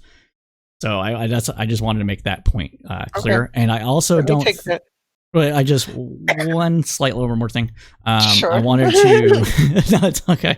I just wanted to piggyback off of Socrates' point. Is that I too don't think that it's the same people fleeing violence are going to be the same ones that bringing it. Specifically, but from a different angle. Specifically, people aren't going to leave their own power centers to try to set up power centers that have a more not centralized, but a stronger state than staying within their home countries and where they have that kind of level of power and control over entire neighborhoods, blocks, and that sort of thing. So I don't think it's going to be the same people that are coming across. Is there going to be some people that are coming across that are criminals? Yes. We have that from everywhere. America's a big country. It's rich. People can make money here by breaking the law. They're going to be here. That was my last point. Okay. And Tiberius, who hadn't gotten the tail of that round, and Socrates. All right, gotcha. As far as the culture thing, I feel like that conversation, or at least where I want to take it, went pretty much off the rails. Although I definitely saw where Connor was wanting to go with it, which is basically to kind of like turn it up to 11. As far as me, if I'm going to like reground the cultural part of the conversation with the US Mexico, which actually is more US Central America, is that I addressed the language one there earlier. If you can't talk, it's a really weird way to operate. And then I can go down, like, I'll give you the big one. Big one's like the cultural, political norms that we see is that the United States is largely built out as conservative and liberal as polar ideologies. The people that come up from Central America are largely economically liberal and socially conservative. Where do they belong? Democrats? Republicans? Do they need a new party? This fundamentally changes not only the political power calculus of how our institutions are built out, it fundamentally changes how we have to operate, because we have to bring in this whole system this whole group of people that doesn't fit into the system. Is it a bad thing? I don't necessarily think it is. In fact, I think the Republican Party is going to go that way, and I'm okay with that. But it does mean that there is fundamental changes in how we operate, which means it's pain and strife and all that wonderful stuff that we have to deal with aside. Getting to like the logistical problems, which I actually agree, like the economics are probably actually more important here, just as a net give, is that are the people coming broke? Are they educated? Are they asylum seekers, or do they have a PhD and they're coming in on H-1B? These matter. Why they're coming here is as important as why they're showing up at all, excuse me, why they would come here instead of elsewhere. So the pushes matter, the pulls matter. I don't know why you would want to take anything off the field in this conversation. If we want to limit it, fine. So yeah. Socrates, thank you for that. Socrates. Oh, I feel like I've said the main things I need to respond. I think ADT and Connor have probably more pressing things that they want to respond. ADT, there you are. I see your hand. ADT, in terms of this, what are we putting on the table and taking off? Go ahead. I mean, I think like if people want to expand it, it's fine. Or if we just want to keep it to the southern border, because I think that Socrates or CSP. Hey guys, made gotta the- come right back. All right, made Okay. basically the exact argument that I had in my head. So I guess I'll just cede to CSP. He'll be my my spokesperson for the rest of the night. Don't do no, that. Speak for I- yourself, man. Please. No, don't no, but- don't let me speak for you. No, but seriously, John. what you said was exactly almost what was in my head. Good. Yeah, I also think that like Tiberius, you said earlier that the Irish or the Scottish and the English had differences, but they spoke the same language. But then you said there's differences because we speak different languages. So I'm I kind of did that as a bit of a given a compare and contrast. What we see with any state that has primarily two majority languages, particularly if they are not bilingual, example is the Quebecois in Canada, is that they usually have their own system that is split apart. The Quebecois largely have their own political party in Canada. Forgive me, I can't remember what it is, but it literally dominates all but one or two seats in that state almost every single province every single time. I wanted to compare it to Scotland, that even when they have the same language, their geographic issues will make them want to go the other way. Whether we talked about the Scottish National Party, and I was comparing a contract to say it's not the only thing, but when we do see major linguistic changes, and that's very kind of rare because most people don't want to be in the state of people that you can't talk to, it does lead to a massive political divide. So I actually was kind of steelmanning the opposition argument with the Scottish part of that. got you. Yeah, I was just a little bit confused because I'm like, I don't know if it not necessarily means that we're gonna be different, because like there's a lot of conservative the conservative people, conservative immigrants who come here, and if they could, they would vote. Would vote Republican, and once they become citizens, a majority of them do. So, I don't know if like that's really a division in terms of values. It just seems like a language barrier that often gets solved. They learn the language as a secondary language. Language usually gets over pretty quickly. Usually, if the primary doesn't speak it, which would be the first generation immigrant, the first generation citizen, which is their kid, usually does, and you'll see translation issues. But most of the time, that's not horrible. In the United States, actually has, if you, as far as I'm aware, like the language assimilation rate for English is extremely high, but it's also might have something to do with the fact that English is now the primary tier 1 language of the planet. More people speak English than any other language. As far as the political part, I'm not trying to actually take the partisan card here. While there is Hispanic conservatives and Hispanic liberals, is that the majority of them, at least from the data that I've seen, is that they are socially conservative and economically liberal at the same time. And that doesn't actually fit into our party structures the way that we are used to. Now, I have no problem with the political parties changing. Sure In they fact, do. I've actually... No, seriously. I'll disagree with that. I have to disagree with that because African Americans are socially conservative and economically liberal most of the time, and yet they're within the Democratic Party's broader coalition. It's something like, I want to say, I'm not going to say a percentage, but it's a large plurality of African Americans that actually do fit into this. Yeah, imagine if.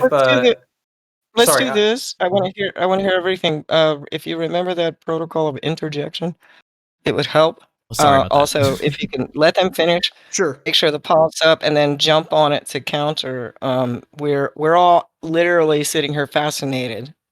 So, yeah. I got that. Okay, Connor. Okay, so let me go back to asking you about what we leave on the table and take off. I personally think that immigration is a global issue, which is my experience, and therefore includes indigenous issues. The cultural issue to me is obviously important the most, I would like that we could at least try to jump to level 11 on this and just blow it out as high up as you guys can go together, because you got big brains, all of you. And I do want to hear the framing heavier on the geopolitical, which is going to be my weak spot. That's what I'm interested to learn about. You've got tons of input from chat. Thank you so much. So let's leave as much on the table as we can, particularly the cultural issue. There are some ugly questions that nobody is seeming to want to ask. Go ahead and do it, but respect each other. So can we go ahead, guys? Your gloves are off. Go ahead for it. Just respect the time, respect each other. I want to finish the point I was making because CSP actually nailed this. Is that the African American community there's a lot of them that fall into that. I'm looking at the data right now, and it looks like it's pretty even split between like more progressive and liberal, with the younger African American community and the older being more of what you described.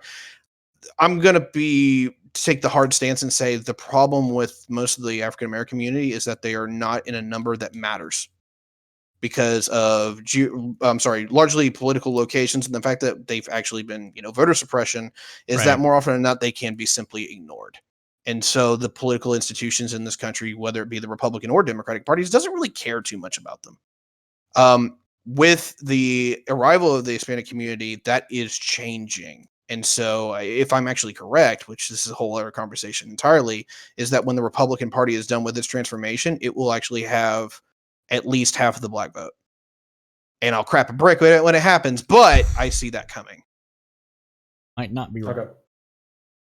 Well, okay, so one of the things that I wanted to bring up while CSP was talking was, imagine if Republicans learned how to market themselves to black people and Hispanic people. Imagine if they actually started talking about economic redistributivism, but couching it within basically like economic redistributivism, but social conservatism.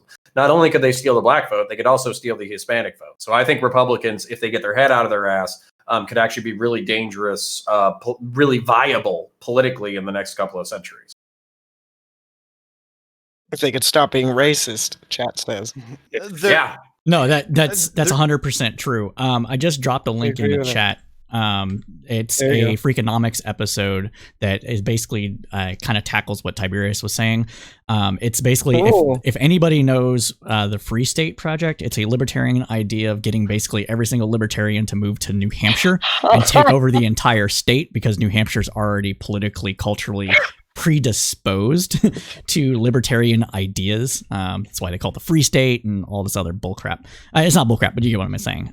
There's a similar kind of thing with this that is for black people, and this Freakonomics episode that I just dropped is pertinent to this entire conversation tangentially to it. And essentially it's talking about taking over Georgia, more or less.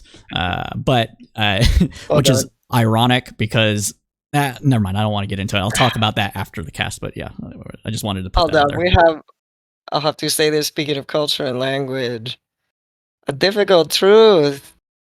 Ito es CSP Cypher. Kitotemwak Niji. A difficult truth has decided that CSP is his spirit animal. I will take that with the greatest of compliments. Thank you. Do you like to hear it better in English or in Cree? In Cree. Take a vote. Who liked it better in Cree than in English? Cree. I would Cree, but I'd like to hear it again just so I can try to commit it. A difficult truth, ito eh. CSP Cypher. Kitotemwak. Thank you. I'll try to get it later. So we prefer this in a foreign language.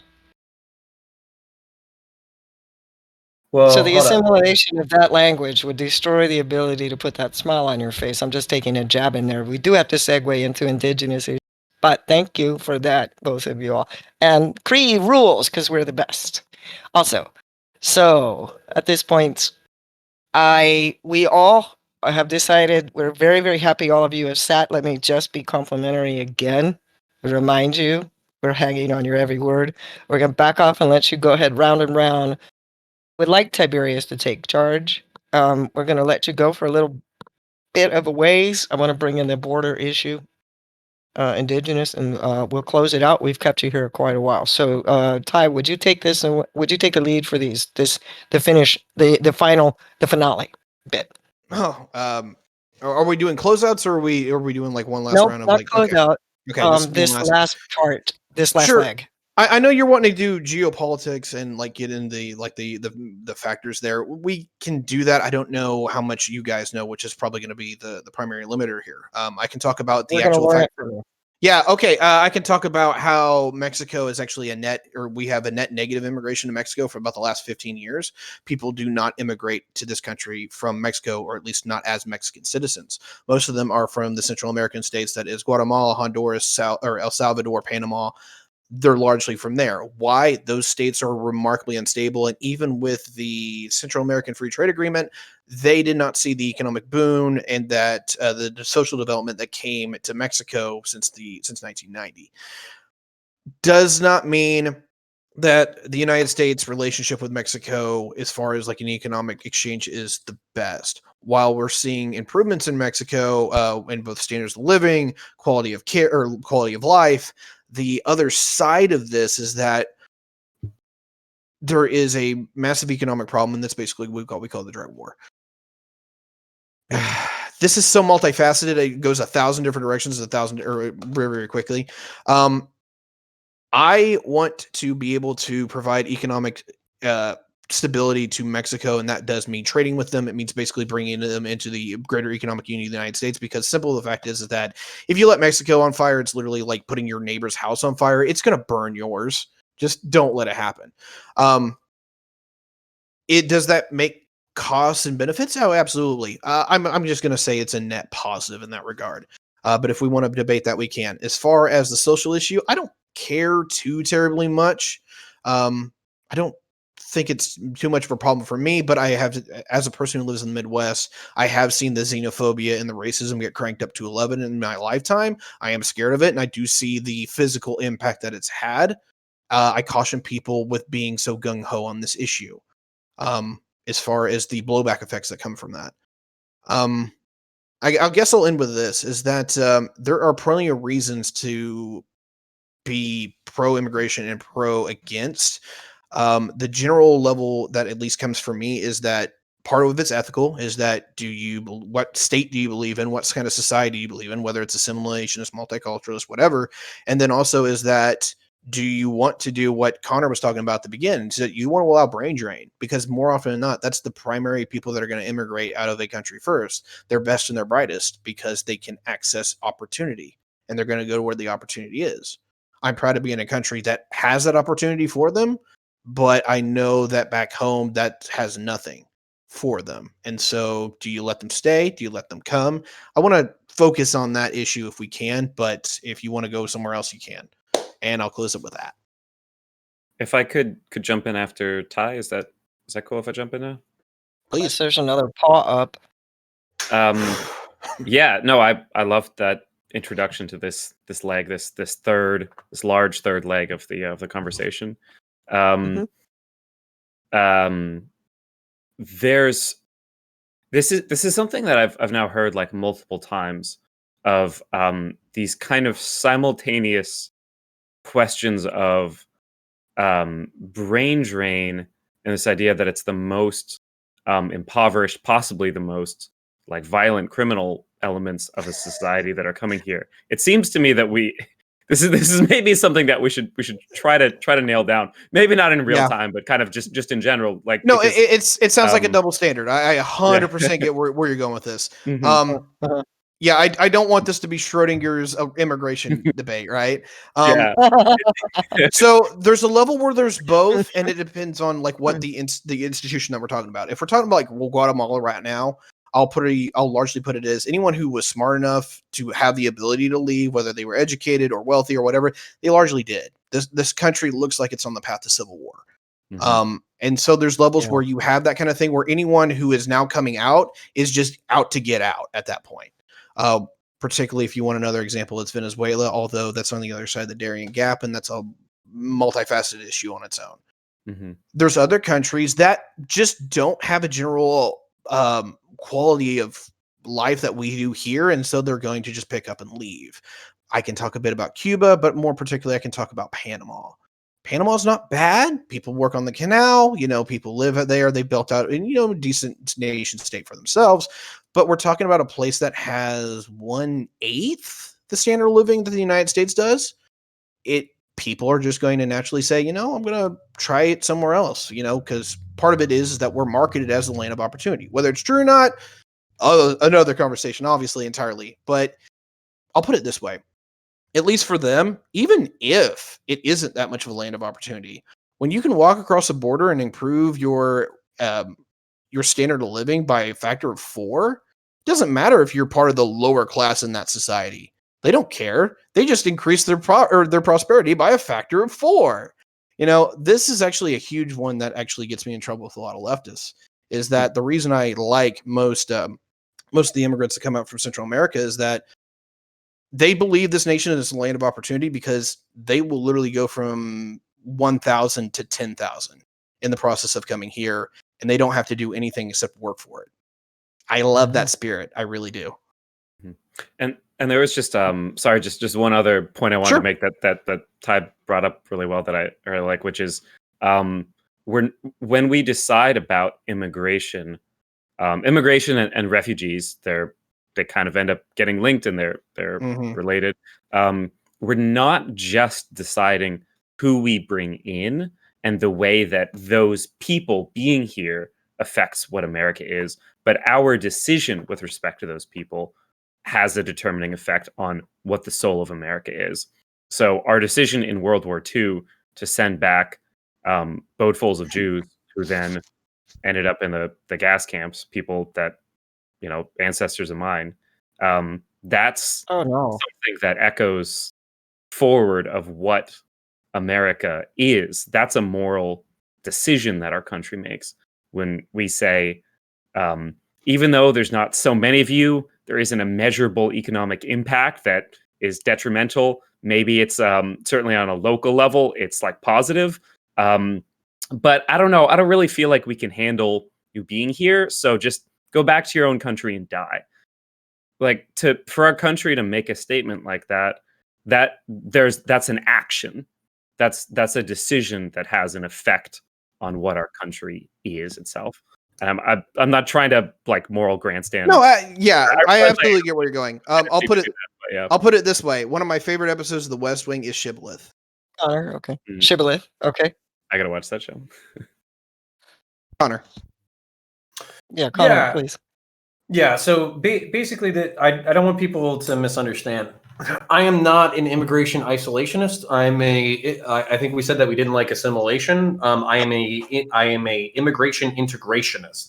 All I want is literally, if I could find a utilitarian calculus for exactly how many people we can take for the refugee population of the world, so nobody is getting killed in their home countries, and then marry that with how many people gives us ideal economic outcomes, and also how well can we integrate those people. If there was an X, Y, Z axis that we could find the perfect number to meet all of those criteria, that's what I would want. The only reason why I bring up the Z axis for me, which is maintaining these 3 cultural linchpins, is because basically my fear is that there's a lot of correct moral arguments for allowing people into the country, right? So they're escaping tyranny, they're escaping corruption, they're escaping failed states, they're gay, so they're going to get killed by their parents, or some shit like that. There's a whole bunch of moral reasons to bring people into this country, but at the same time, basically, my fear is that if you destroy these cultural linchpins, which to me are the First, Second, and Fourth Amendment, there's not going to be a place to escape to. So you have to maintain what makes America work. That's the first priority. It's kind of like being on a fucking airplane and putting on an oxygen mask.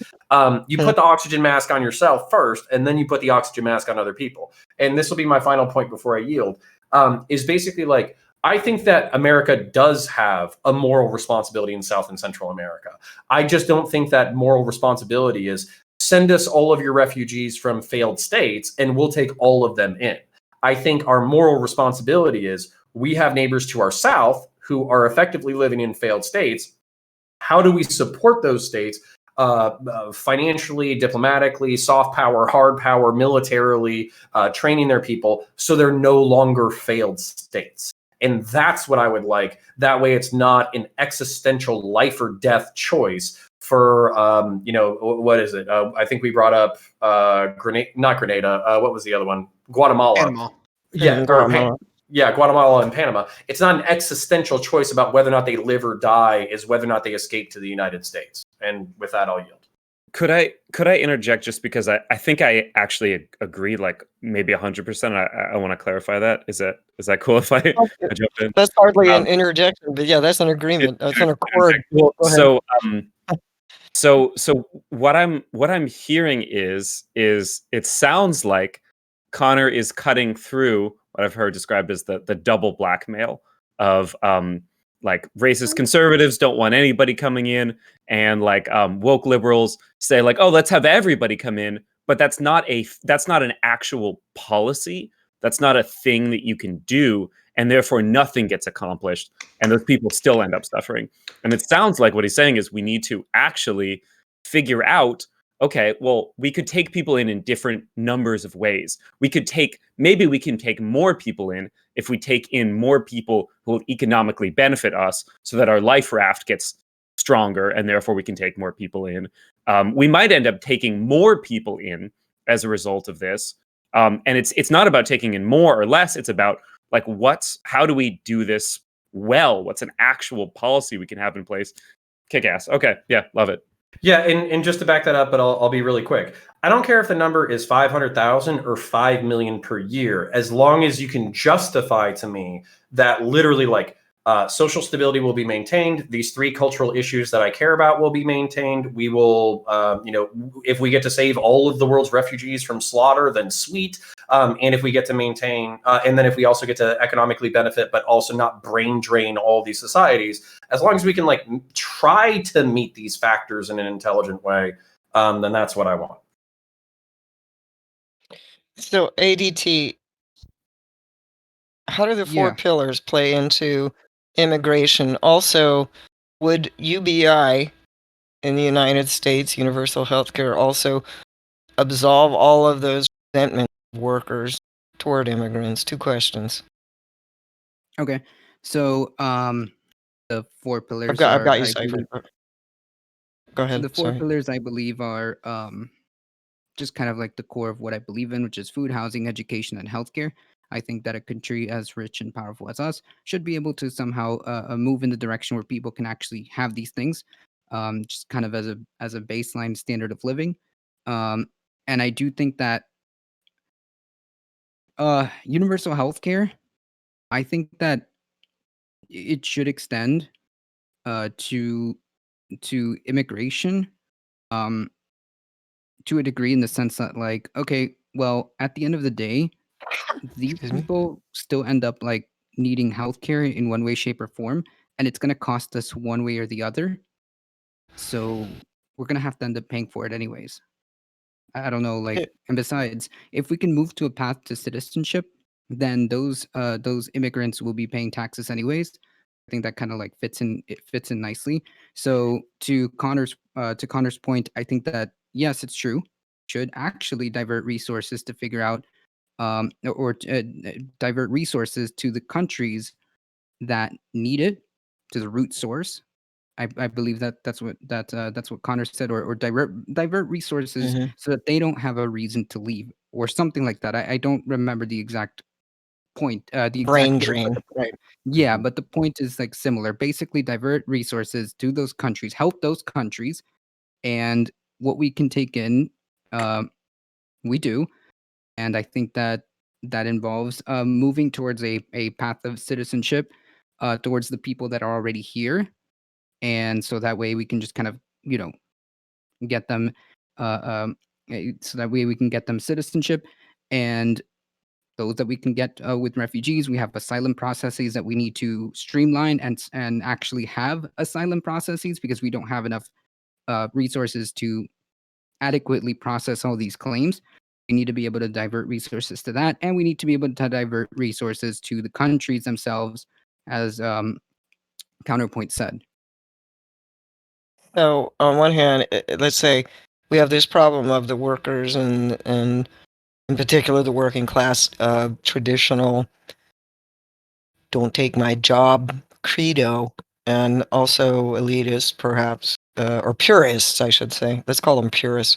So we have that. If their needs were taken care of to where they did not have to worry about somebody, quote, taking their job, we have addressed one domestic problem. If that then becomes the incentive for more immigration, we defeated the purpose in some way. So if we have an incentive to quell animosity toward immigration, what is the balancing of that equation from across the border so that we're not flooded with people going, they're going to give us free this, free that, go. What would be the Right. counterweight to stop it from becoming a massive crisis? I see you, Connor, but I'll let Cypher. I'm throwing a question on the table. Let me have Cypher speak, Connor, and then it goes to. So to reiterate the question to make sure I understand it correctly is, would these 4 pillars, if not eliminate, greatly reduce the xenophobia to integration? Is that the primary question?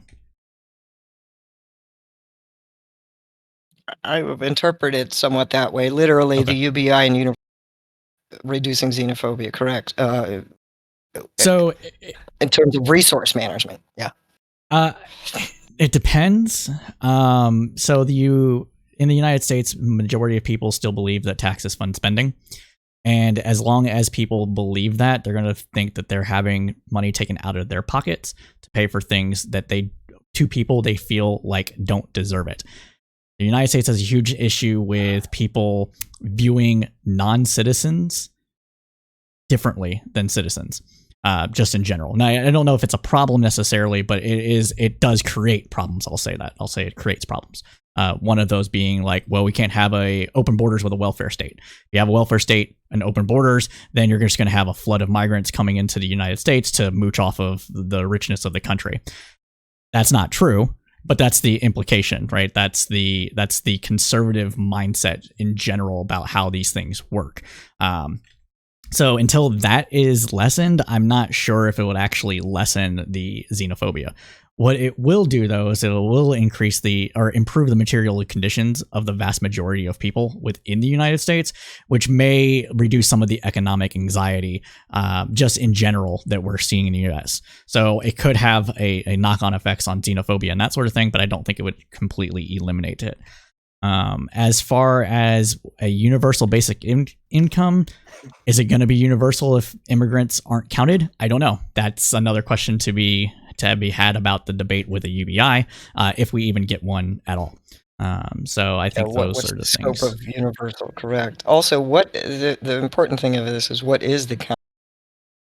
Say again. Using the four pillars to reduce xenophobia, animosity, paranoid, and resentment is one problem needing to be addressed domestically. Interior. What is the counter proposal to stop the flood that could occur because these incentives are then made available? When historically what has happened is, when you impose restrictions, Title 42 in particular, there were others, immigration spikes. Spikes. It doesn't go down. It goes up, way up. There's a rush, as if the walls were going to be stormed. Nobody understands why. Nobody understands why. I understand why. What the fuck are we talking about? I would say it's people trying to get in before. Too. We do, but in other words, the people who's making the policies, that data, it doesn't give us any answers. We don't know why it does that. I know why it does that. It's like lemmings, boom. But what do you think the counterweight proposal would be? You got to balance this. Settle people down here so they're not afraid of immigrants. Give them incentives. The immigrants see the incentives. Can't have quite a flood. What's the counterweight proposal? Hypothetical. Okay, can Is it my turn? I wanted to see if Cypher could answer that, and then yes, we go to you. Okay. Or Cypher, you can cede it over either way. So what's the counter proposal to getting people to stop being xenophobic? Exposure. Counterweight proposal. Exposure. Okay. Yeah, okay. I would say just general exposure. There's been a host of anecdotic evidence of people being like, wait a second, I thought Trump was talking about criminals. Why are you deporting my friend that I've known for 10 years that runs the restaurant and teaches my kids like Little League or what have you? I can't remember the exact thing. I think this was actually in Indiana, where there was a prominent member of the community. He was on like the church board. He was he ran a restaurant. His kids were citizens, and he like ran a stop sign or a stoplight or something stupid and got deported over it. And that like completely changed the minds of everyone in that community about immigration to an extent. So I think if you have people exposed, I hate to say it, but not like, for lack of a better phrasing, flooded into an area. If anybody's seen the documentary Wild Wild Country, you can tell how people might react if they're seeing their entire way of life being taken away from them by people getting into government and stuff like that. But with exposure comes acceptance, these people are just like us, blah, blah, blah. Okay, Connor, you've been waiting. Yeah, so sorry. I am not as rosy cheeked and optimistic as fucking everybody else is. Jesus goddamn Christ. All right, so number one, it's fine. This is kind of a meme, but it's also not, okay? Because basically the thing about it is we have to deal with this shit. And it seems like Central American countries are just not able to deal with corruption. They're not able to deal with the narco cartels. They're not able to deal with corrupt police. They're not able to deal with corrupt politicians. And basically, I think Americans do that fairly well. So basically, whenever we have a high-profile criminal organization inside our country, we do one of two things: we either jail them or we kill them. That's what we do. We have a long history of doing it, and we kind of don't give a shit about it. And I think we do it well. So this is a meme, but I'm still going to meme it anyways. I basically vote that America annexes every Central American country down to the Panama Canal. We go to war with the cartels. We add another 10 states. We add another 10 states to our flag, that including Puerto Rico and Guam. That way, everybody's really happy that we have our flag is nice and balanced with another 10. And then we finish Simone Bolivar's project of Gran Colombia. We advise Colombia. It's funny, but we tried that with administrative empire of like northeastern. South America and Central America, and then we just get rid of all these fucking problems. We literally threaten the narco cartels. We say, hey, we will buy your annual production of cocaine and heroin and whatever at this rate. We'll synthesize it into medicine. If you produce any more than that, we'll fucking kill you. And if anybody starts a small shop, it's your job to kill them, or we'll kill them on your behalf. But I thought that's how it got like that in the first place. Also, I want free World Cup soccer tickets. I'm just saying. So. Okay. I mean, in Haiti, we literally invaded Haiti, took it over, tried to build it up, and then didn't give up, just got bored and left. Haiti is a pretty unique place historically. I have plenty of anecdotes for that. But anyways, since most people are probably not going to support my invade South and Central America idea, we can move to something a little bit more practical. And one of my frustrations with talking to leftists is like I get that like so basically what ADT basically said is, I'm a socialist. That's what I heard. I heard food, housing, security. I heard decommodifying of basic human need. That's what I heard. And if you were living in a failed state and you knew that there was an 80% or a 90% chance of you surviving, and if you jumped a river and maybe got raped, you could basically live in a utopian socialist heaven where all of your basic needs were decommodified and all that kind of shit.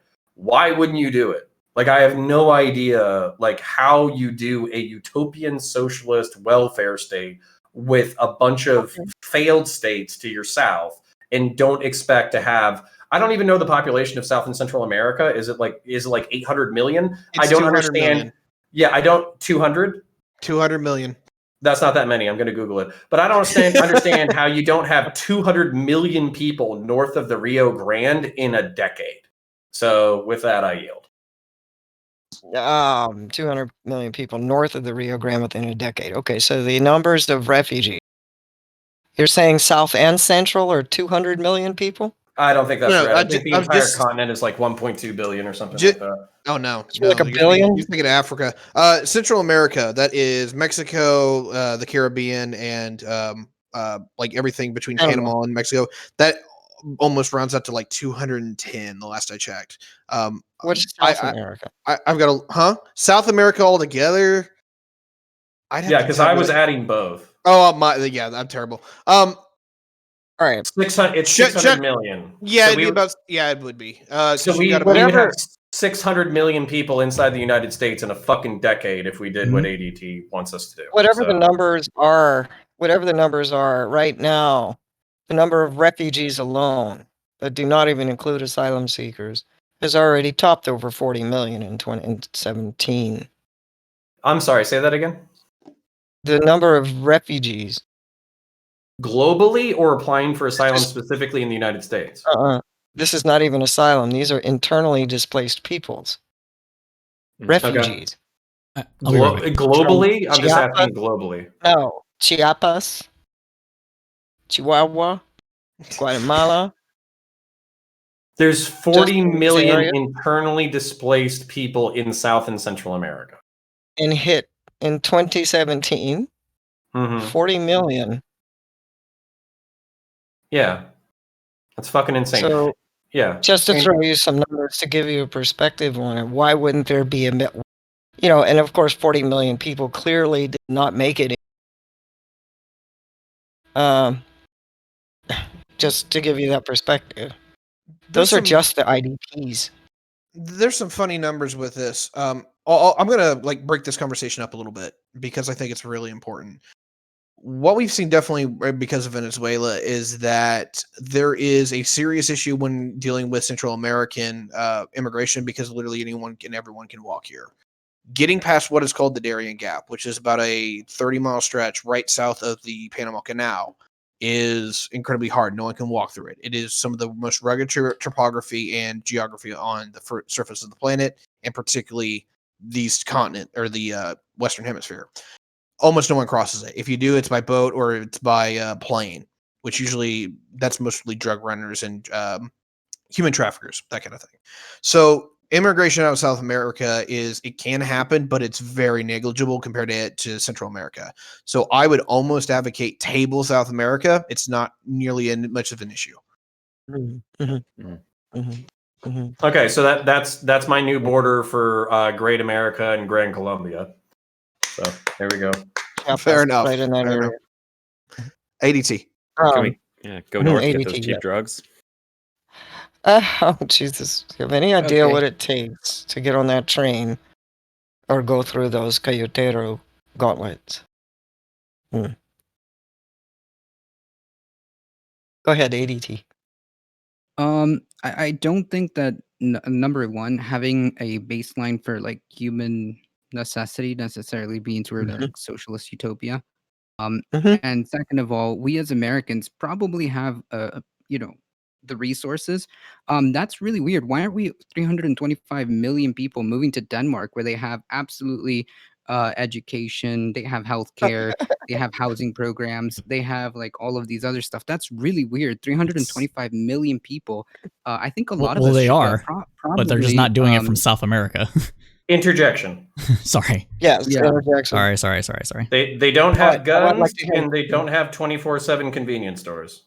Yield. I thought they did have. Um, I don't know. Anyway, I don't know. I don't let think me that have him matters. continue. Let's hear that again. ADT, go ahead. Let's get your yeah, I stick don't- back I- in your hands. I don't think that matters. And wait a minute, doesn't It's 'cause- Switzerland like everybody has a gun? It's because they don't want us, let's face it. Anyway, go ahead. Yeah, so the idea that all of a sudden, just because like a country offers a little bit more social programs and things like that, doesn't necessarily translate into like this huge mass migration. Maybe it'll increase it, but I seriously doubt that it's gonna result in a overwhelming like just we just can't handle the waves of people coming over just because like people have a little bit more social programs. Furthermore, that kind of like blocks the conversation of how to make things better here. So like I don't know. Mm. That seems like a that doesn't seem like an argument to me because Sure. like again, Canada, which is right to our north, has free healthcare, free education and things like that. Well, not free, but meaning like it is provided due to taxes and all that stuff. So I Mhm. think that we'll make that argument. Why isn't a whole bunch of Americans who are able to afford it? Because Why our just living, sorry, yeah, why aren't we all just by the droves moving to Canada? okay, I would like to respond to that because I feel like that was primarily directed to me. Yeah, go ahead. Okay. So it's because we have comparable standards of living. So basically, the wealth between an American and a Canadian is not a vast gap. The wealth between a Dominican or a Central American is insane. Okay, so basically, just to give it a comparison. So I went to the Dominican Republic in order to do some mission work. And I'm pretty sure a bottle of Coca-Cola, which costs $1, $1.25, $1.50 here, just as a comparison for standard of living, cost 6 cents in the country. 6 cents. So whether you're talking about consumption, wages, standard of living, ability to live in clean housing, all that kind of stuff, Canada and America, like I understand that we get butthurt about not having universal healthcare inside the United States, and we get butthurt about basically the erosion of our middle and working class. But Canada and America are nearly neck and neck if you were to like macroscopically look at wealth. But the difference between Guatemala and America or Guatemala and Canada is a vast gulf. And basically, what frustrates me about this conversation, because CSP has said it, I think you've said it too, is that like American intervention is responsible for the economic straits of South and Central America. Interjection, This really is quick. partially. One second, I'll finish the point, and then I'd be very happy to hear it. So that's partially true. Okay, but at the same time, you have to root yourself in the material conditions of your environment and start from there. So the Dominican Republic, Guatemala, whatever, they all have natural resources that they can use in order to specialize on the global economic fucking thing and then trade their shit outside, maintain some fucking wealth, develop it, fucking put it into their fucking local people. And it just doesn't seem like they are. So my concern is like there's some workers who are hyper productive, who want to come to America and be productive. That's fucking dope. But at the same time, the fact that you can't figure that out domestically and you're like, oh, well, they'll just figure it out when they fucking get here. I don't get that leap of logic. And CSP, it looks like I'm triggering the fuck out of you, so I'm very happy to Triggering, okay. So what you did clarify your point is that you said sure it's partly to blame. What you're not necessarily acknowledging is the fact that every time the South American, Central American governments have tried to do exactly what you just said, they have had the CIA come and fucked their shit up. Completely overturn their socialist governments, completely put in right-wing dictators, and all this other stuff, right? And even when they haven't been doing that, they've made deals with left-wing governments in order to still maintain their economic dominance over the industries in which they could be doing that. So Venezuela is a huge example of this, right? So Venezuela is exporting a fuck ton of oil all over the world. America went through and put down sanctions against the oil industry within Central America or within Venezuela, and that actually hurt their oil industry from being able to go further. I yield. Okay. Sorry, ADT. I really need to jump into this. Okay. No, you go first. Okay, thank you. Yeah, I'll let you guys decide when you want to cut each other off that way. So this is my frustration with this conversation. Okay, the CIA is 6 assholes with a briefcase of $1 million. They walk into your country and they hand it to a guy with a gun, and then that guy takes over your country. Yeah. If 6 guys with $1 million can fuck up your country, it was already fucked up to begin. But you're number ignoring... 2. Hold on. Right. I'm not done. All right. So number 2, You mentioned that all these left-wing and socialist fucking governments keep getting fucked over by the CIA. That's probably true. America has corporate interests, has national level interests, capitalist interests, all that kind of shit. But what you're not realizing is socialism, spreading the wealth, redistributive economics, decommodifying the basic fucking shit. If you have something, like a little fucking nugget, and you try to redistribute fucking something small, then you're still redistributing something fucking small. So if you take 0 and you divide it by a fucking million, it's still fucking 0. Okay? So basically you have underdeveloped economies that are not ready for fucking socialism or communism. And they're like, we're going to give you fucking everything. Well, how are we going to get everything? The magic of socialism. But they don't even have shit to fucking give them because their economies are not developed yet. Almost done triggering you, I promise. When it fucking when it comes to Venezuela, very specifically, America and the United States did not just like fucking, just like declog their fucking asshole one day and they're like, you know what? I really don't like South American fucking brown people. What happened was Venezuela nationalized the fucking oil companies inside their fucking country. They kicked out all of the global fucking oil interests that were inside that country, basically yoinked all their fucking shit. And America said, you know what? Fuck you, motherfuckers. We're going to go ahead and sanction your shit. And you know what's fucked up? Is the engineers, the corporate, like all the fucking like high-tech, high-level people who were inside Venezuela fled because they didn't want to fucking be in a socialist government. And then on top of that, Venezuela has some of the dirtiest oil on the planet. You basically have to cut it at like a ratio of like 80% to fucking 20% with Middle Eastern and North African oil. Yeah. What is the incentive for American transnational corporations to share the wealth with a socialist government that stole billions of dollars from them? Yield.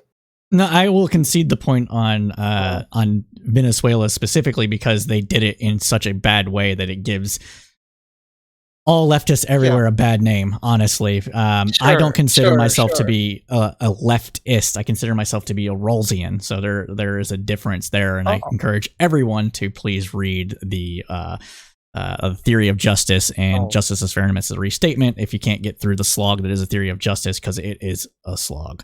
However, we can look at the redistributive efforts and the bottom-up building of the economies of Central South American countries. Bolivia greatly comes to mind. Covered this over on the cast last night, where Bolivia, the movement towards socialism party, MAS, I don't know what it is in Spanish, sorry, but the material conditions of the poor, they like cut poverty rate in half. It was like almost 50% of the country was objectively in poverty, and over the last 15 years that number has fallen to 20%. So that was the only point I wanted to make. Regardless of this dichotomization, left versus right, we have the larger picture in the history, the entire history of immigration, and how do we take care of folks, and why are they here if their needs are not being met.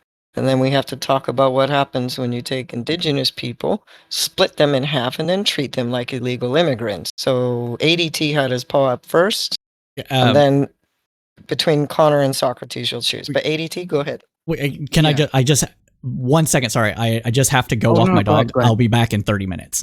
So if you guys aren't 30 minutes when I get back, I'm sorry. I walk her every night between 9 and 9:30. So I'll try to make it quick, but I'll leave it recording so y'all can get your recording piece in if there's issues. But I will be back. Okay, good. ADT, let me have you go. Then Connor and Socrates, you choose who goes between the two of you. ADT. Okay. What he was referring to was MAS, Movimiento a Socialismo, movement towards socialism. Number one, I think that, like, going back to the point that I was making, we can take more comparable countries if you want. Costa Rica is actually one of the top countries in Central America. They have universal healthcare. They have a pretty good standard of living. They're consistently on the top 10 to 15 happiest countries on earth. That's really weird. Like, nobody there's like just moving in droves into Costa Rica. So the point being is that just because you offer a slightly better standard of living here in the United States does not mean all of a sudden a just influx of immigrants are going to come for our quote unquote freebies, which aren't free. They're paid for by taxes, in which case you have to pay taxes. That's how we get these things. So yeah, again, I don't know, like, if that like argument works to convince me that, like, just because we have a standard, like, baseline, I'm not talking about like some type of socialist utopia. I'm talking about like basic things.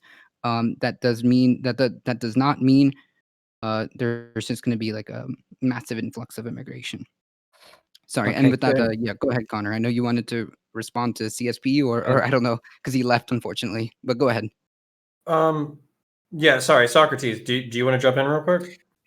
Yeah, I Yeah. mean, so Yeah. so Go ahead. I was actually going to try to refocus the conversation because I Okay. feel like we're starting to move into or we maybe have jumped quite far into what I think will be an unproductive territory of like, is socialist utopia like a good idea? I'm very concerned Okay. about the conversation getting All right, very, very okay, our ship going off the Can rails. I can't excise my argue with ADD them. real quick? Please, Yeah. yeah. All right, I will excise my ADD, and then we can get back on a topic. So with Costa Rica, I have no idea what the fucking population of Costa Rica is. I have no idea what their population density is, but I'm sure there's a reason of a host of geographic factors that basically make the Costa Rica probably not a great place for 40 million internally displaced Central and South American people to move to, probably because there's not that much fucking territory, or they have fucking tough immigration laws, or this, that, the other. I'm sure there's a whole host of fucking reasons why Costa Rica isn't the destination. Otherwise, I would counterpoint to you, why the fuck are people moving to the United States then? Costa Rica is fucking closer, isn't it? Isn't it easier to fucking get to? All right, so that's my first counterpoint. Then my second counterpoint is basically what I don't like about lefties talking about internal, economic well-being of socialist nations rising dramatically within like a decade or two, is because you have to fucking look at the context from which those countries are arising. I'm pretty sure Russia had one of the most explosive fucking growths in all of human history. And it's not because authoritarian communism was a good fucking idea. It's because before fucking economic development, Russia was fucking two guys in a fucking turnip farm, okay? So when they brought in a fucking tractor, they effectively increased the fucking GDP by 10,000 fucking percent. So when you fucking come at me with like, oh, well, they fucking increased GDP by 10,000 fucking percent. It's like if you start with a fucking turnip factory and you brought in a fucking metal tractor, I'm not fucking impressed, okay? Basically, the fact that they didn't bring in a fucking metal tractor in the first place is a criticism of the people who fucking ran the turnip farm before. Yield. Well, yeah. Yeah, so just to okay. But to get it not only back, and you have said a while, and it is getting good. It's getting very good. We don't want it going into socialism bad, communism bad. We don't want it going into that. We can do that next week. We need to. I would love to have you continue each aspect. I will set a special panel time aside for you if you agree to do it. However, I want to talk about what matters to me. Which is my people, traditionally. This territory in dispute is where we lived. It was cut in half. Indian border, Mexican border. Many of us still attempt to live on these borders where we have either been recruited into border patrol, which we have done very successfully, or we are now, and Cypher left, he knew about this. There was a proposal Tona Autumn offered to be the official border patrol to ease tensions, to save the money, to do that. We've done it for historically for decades. We do it very well. That was not accepted. Instead, whenever we have to, whenever the Tona Autumn need to go collect their ceremonial pottery, which they do a couple times a year, so they're now being stopped. Their papers are being rejected as fraudulent, and the Native American citizens are being deported to Mexico, a country they've never lived and were never born in. Deported and dumped off in Nogales. And I don't know if you've ever been to Nogales. That's not where you want to get dumped off. So immigration is one thing. Immigration is managed by some sort of border. So we need to talk about sin fronteras. Las sin fronteras, the borders that delineate entitlement, what's mine and what's yours, and what it does to indigenous populations. Although I know you don't have background research, indigenous populations who have been cut in half. It's not just the Tona Autumn, it's also the Akwesasne, if you don't know them. They have, in order to get through the Akwesasne land, you have to cross the US-Canada border 8 times. It's the most ridiculous government, local government ever. It's impossible to navigate. And the Mohawk themselves, going from Laurentian Plateau in Canada into New York. Most famously, do you know lacrosse, the game lacrosse? Yes. So, do you know the people who invented the game, or in fact the Iroquois people? Yeah, I knew it was Native American. I didn't know what tribe though. Iroquois. All right. So there's a major world competition. It's an extremely popular game, and so the entire Iroquois lacrosse team, with their passports and visas from their reservation and a letter signed by the Secretary of State, were denied entry into the UK for the competition, playing a game that they themselves invented because the UK decided it would not recognize those travel visas because they didn't come from what they thought was an established federal authority, even though the Secretary of State herself signed the letter, and it's their own fucking game. So borders and immigration, culture, morals, whose is what? All right. So I would like to hear from non-Indigenous people, although ADT, I don't know if you're Indigenous, Chicano, but non-Indigenous people. This is another consequence of borders and immigration policy that nobody wants to talk about. Okay. So we are being treated now like illegales in our own territory. So what kind of national security threat are we? We're not the ones running the drugs or the guns, the ones stopping the running of drugs and guns. I'd like to hear from non-Indigenous people what they think of that in terms of immigration. Well, how bad do you want your land back? How bad do we want our land back? Yeah, I mean, you asked about a national security threat, so I mean, if it's not a big deal, then I mean, like, we'll be all right. All right, like I'm fucking memeing. Yeah, you'd have to meme because we're not. No, we're so not, yeah, we have no land back suit, first of all, so it's fine. Yeah, so so stopping with the memes. So I have no idea. So the administration. So I view territorial administration. I'm not an ethno-nationalist. Okay, I'm a civic nationalist.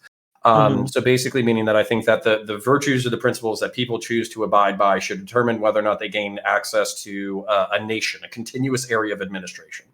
And for Native Americans, I don't know, since we pretty much nearly genocided the Native American population, since we basically fucked them over at every opportunity, I have no idea why they're not automatically granted dual citizenship so they can freely travel as much as any American citizen. Maybe it's a sovereignty issue. Maybe Native Americans don't want American citizenship as a symbolic gesture.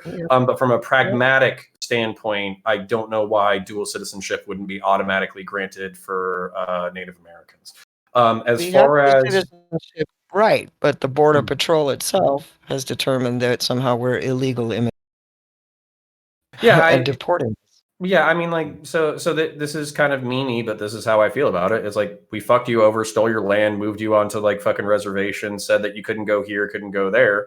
Least we can do is fucking give you the ability to freely travel within our borders. And it comes down to like an administrative level. The reason why I'm not a globalist is because I think it would be literally impossible to administrate a global society. I think it's impossible. I think that you're still going to need driver's licenses. You're still going to need like regional. There's still going to be regional languages. There's still going to be regional cultures. There's still going to be bureaucracies that need to occur, local municipal bureaucracies. And you basically have to have the city, county, state, national infrastructure, followed by maybe a supranational infrastructure to administrate everything at its appropriate level. So that's kind of my thing, where it's like you're a nation within a nation. If we don't have bad blood, why not just give you the ability to? I mean, you can have bad blood, obviously, but if we don't have bad blood and we want to be good faith, why wouldn't we just extend you those rights de facto so you can move as you see fit? True. Well, why was a border put directly in the crossing our lands in the first place? Is our question. But what does everybody else think? Because this is what I'd like to hear. I personally would love to hear. Yeah. AD, oh, sorry. Socrates, which one? ADT, if you want to go first. Okay. This has been like the best argument for no borders I've ever heard. I mean, that's what I got from it. Maybe borders equal bad. I don't know. That's like kind of like the gist that I got from that argument. But it seems like the TLDR of what Counterpoints was saying is like it's a policy failure. We need to fix that. That's unacceptable. It's a policy failure at the federal level that needs to be addressed. What would that mean in terms of immigration if the border was basically either had to go around reservation reserve lands or was abolished? The TO will not allow a wall to be built on their land. Most likely, as traditional as they are, if you do not know them, along with the Hopi, they may literally sacrifice every individual in that land to stop that wall. Yeah, no, I was not making a open borders argument. I was just saying like that sounds like a good idea. That sounds like if there was an open borders argument as to why we have like even lines in the sand, that would be it. It should be up to the indigenous people to decide what exactly their policy should be. But in terms of like restricting people, like that's not cool, and that sounds like a complete like failure on the federal level. Yeah, not only restricting but deporting American I don't even citizens know to how a that's country they never came from. That is unbelievably like unfathomable that would even be a thing. I don't know where the failure or disconnect happened, where they thought that this was okay. Well, I can maybe. Yeah, go ahead. Yeah, Go ahead. I mean, so this is like the question of like, what is the crime of crossing a border compared to the crime of creating a border, right? So there's this notion of like, wow. What? Wow. So which is worse? Yeah, which is worse, crossing a border or creating a border? Which is I kind of bastardize this from the original phrase is like, what is the robbing of a bank compared to the founding of a bank? Right. In this case, the man deported crossed legally with his passport and visa and was denied entrance on return. They said his papers were fraudulent. He could not understand English, and they deported him to Nogales. Unbelievable. Anyway, Can I? and this can isn't I the be only like? time. Can I be like safely kicked out of the left because I claim like right wing, and then people yell at me. But then you say like, what is the moral difference or like the moral gravity of creating and enforcing a border versus having a border? And I just we're not even. Well, like, I'm not saying that we planet. should or shouldn't do it. I'm just trying to recognize what it is that is happening. Sure. I'm not. Yeah. Memeing really well, and you're all going to end up on polyclips. I promise you. But that's good. That makes it all worth it. You have me personally asking each of you. For the audience, what do you think of this? So there's this notion of like the founding crime of a nation, right? So for America, it's the genocide of indigenous people here. For Australia, it's the genocide of indigenous people there. The reason why we're kind of as a world people were kind of obsessed with like Israel Palestine is because that founding crime has not yet been completed. It's still ongoing. It's not that it's like fully completed in the U.S., but it's pretty much been accepted that like America's a nation. America has a right to have done all these things because we've basically been successful. And so there's two ways to look at what's happening at the border when it comes to the American border cutting through people's lands, which is you could look at it as, well, this is kind of an edge case. We're a huge nation, and there's just some people at the border who are being dispossessed. That's one way that you could look at it, right? In the same way that you could look at, just by analogy, like trans rights, like, well, trans people or intersex people are kind of a minority, pretty small minority, so we should keep gender the way it is. There's another way to look at issues like this, and I'm not trying to expand the scope, just make an analogy.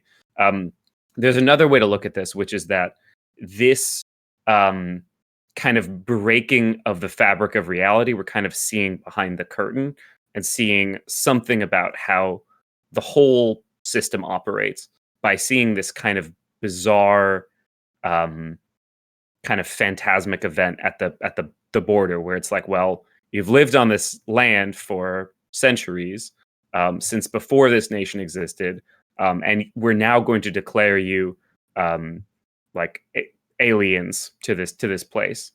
That seems like on its face a really bizarre state of affairs, but that's the functioning of the whole system. And again, not saying like, okay, let's abolish America. I'm not making that statement, but I'm saying that this reveals something about how things do operate.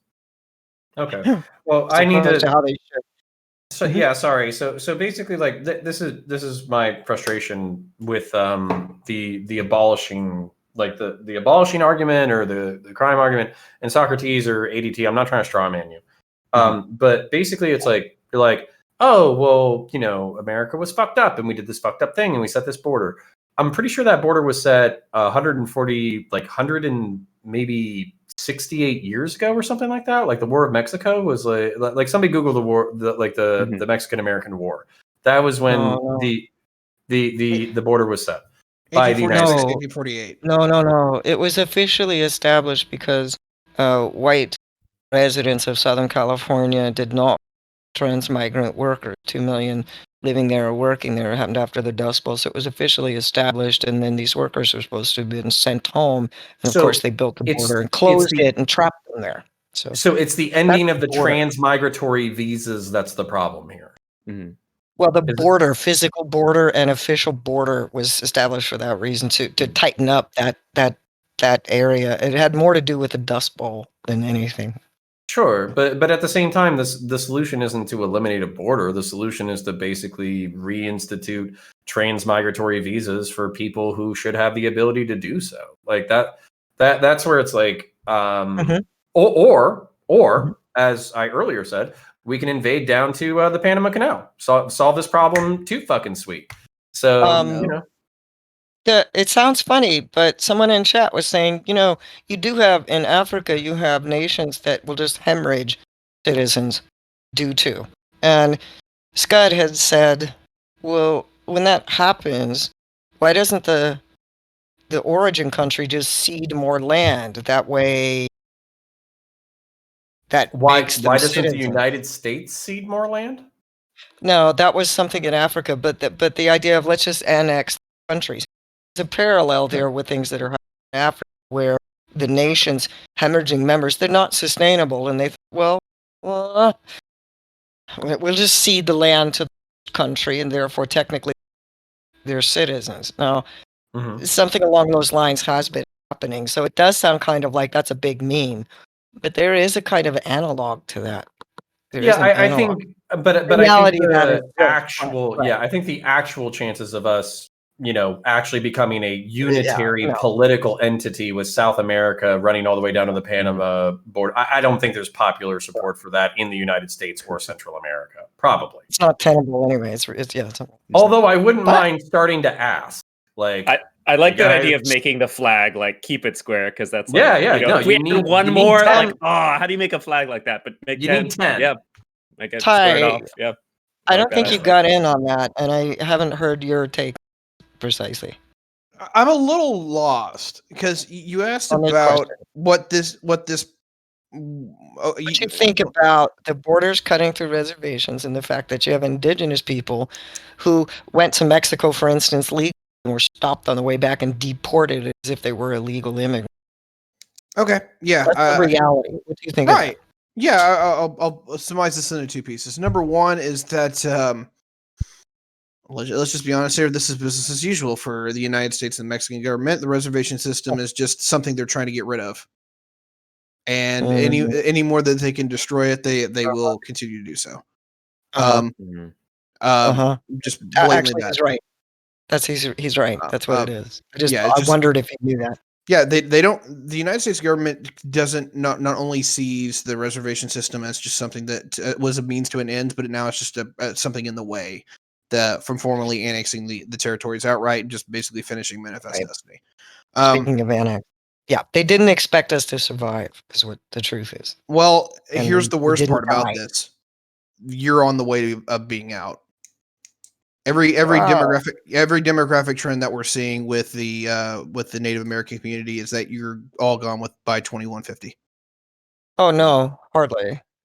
We Uh, know that the demographics are skewed, but we know why and True. how. And you don't. well, I don't well, want to get into I'm that, but yeah, Don't need to start fucking. but the thing is, if But I'm the wrong thing about that, is- that's fine. It's just the data that I've seen is that they're just basically playing the time clock here. They're just waiting for.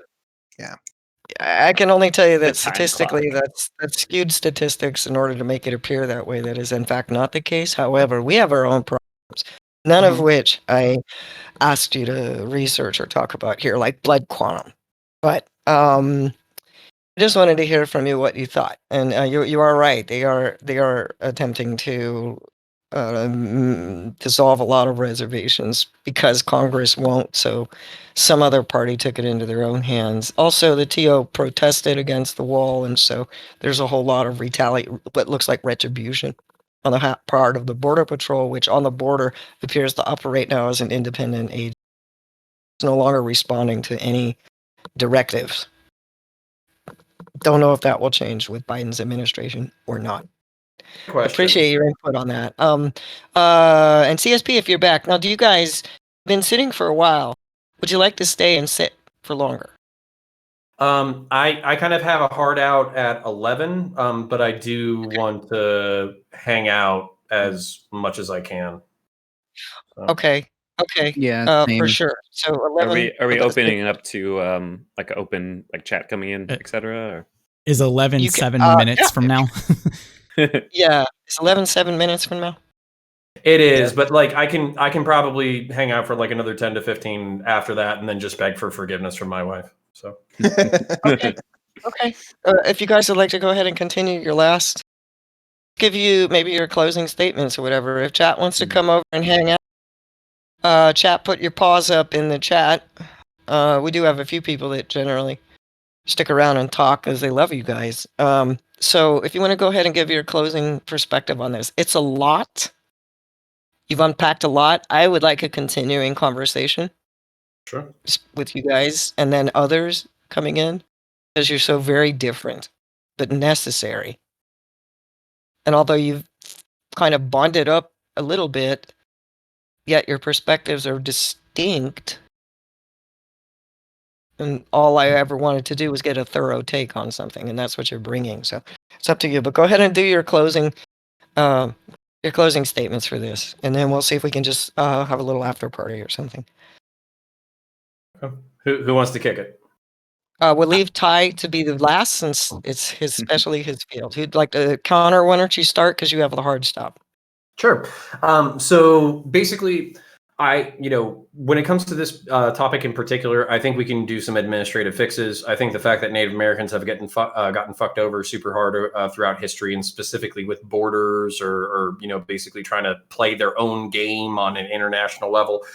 Those are the kinds of things that like they talk about, like white privilege or white guilt or something like that. That's the thing that white people actually need to be conscientious of.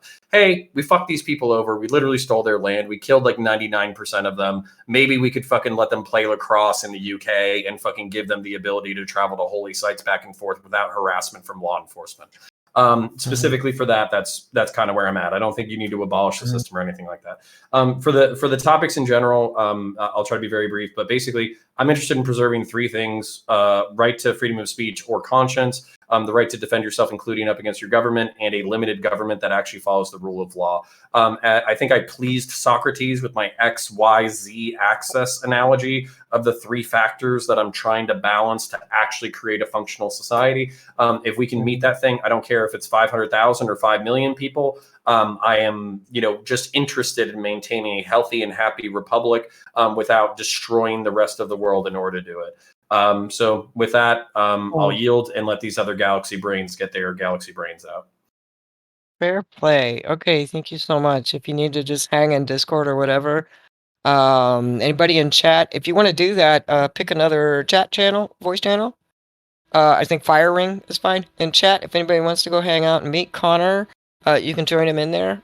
So because he's on a time limit, but who wants to go next? Sure. I'll go. Socrates. Okay. Yeah. Well, it's too bad I'm saying it right when he leaves because yeah. I mean, I was just gonna start by saying like I really encouraged by this conversation. This went really really well. This made me I think it was a bit feel very very good. I think with like 5 of us here, going through a lot of material, I think we were able to keep like mostly pretty on track, and we were able to keep like very very level headed about this, and I'm really happy about that. I think yeah. I mean, I exactly disagree with Counterpoints when he talks about like what liberal like white liberal guilt will push us to do. White liberal guilt is the kind of thing that pushes you to say like, yes, you can travel this border, yes, you can play lacrosse. It will not push you to investigate those founding crimes of your nation. It will not push you to think about, okay, well, why is it that we've been reduced to thinking about just gestures rather than reparations? Why is that not on the table? Why is that an insane idea? Why is that self-destructive to do reparations? Why is it self-destructive to try to pay back for attempt to repair damage they have done to other people? Why does that not make our nation and our world a stronger, healthier place? Yeah. Mm. And then immigration in general. And then immigration in general. I'm really glad that we agreed up front that like economically, overall, immigrants are a huge boon. There's like that slight detriment of like people who didn't graduate college maybe suffer financially to some degree from immigration, but this is like very easily corrected for with government programs. When it comes to like cultural issues, the only thing that we have consistently across American history is lots of immigration and lots of new cultures coming in. That's the American ethos. That is the only thing that truly binds us together, is the fact that we've had large like immigrant groups from coming in from other places and bringing all the really cool shit that they have with them, and also then consistently exploiting them. So hopefully we can not do that as much in the future. Find another way to be. But yeah, I think in general this kind of like immigration issue is just like 80% made up. Like it's not a real issue. It's not a crisis. There's a humanitarian crisis in the border where we're not properly helping people who are coming in. We don't have welcoming centers. We have detention centers where cages are way above capacity. That's not the system we should have. It should be something that actually integrates people and helps people. It's not an issue. It's possible that if we made America so good, then like also like too many people would come here. Maybe that's an issue. I haven't heard that demonstrated to be an issue. It seems to me that a lot of people aren't interested in uprooting their homes away from their homes and their families, and that's why people don't all just flood immediately, through thousands of miles to better places.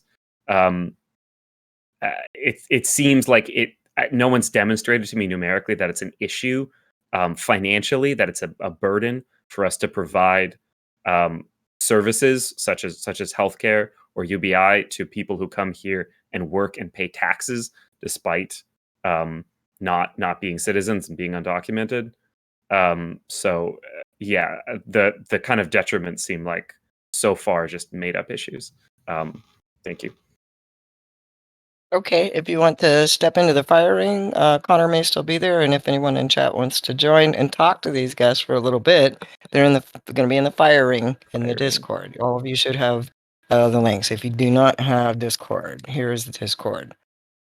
They brought a lot to the table tonight. Okay, thank you for that. ADT, do you also have a hard stop? Yeah, kind of. You do. Do you want to give your closing Yeah. statement? Sure. Okay. So basically, in terms of like immigration, I'm gonna just essentially back off what Socrates was saying. I don't think it's like a quote unquote like big crisis. I think that yes, there are crises in terms of like how our system is. It's not nowhere near uh, uh, nowhere near adequate to be able to process these asylum claims and all of these immigrants that are coming here. Furthermore, I think that like whenever the whole border thing is brought up, it's manufactured. Most immigration, I think, was even counterpoints that brought it up. Most of it is just overstayed visas.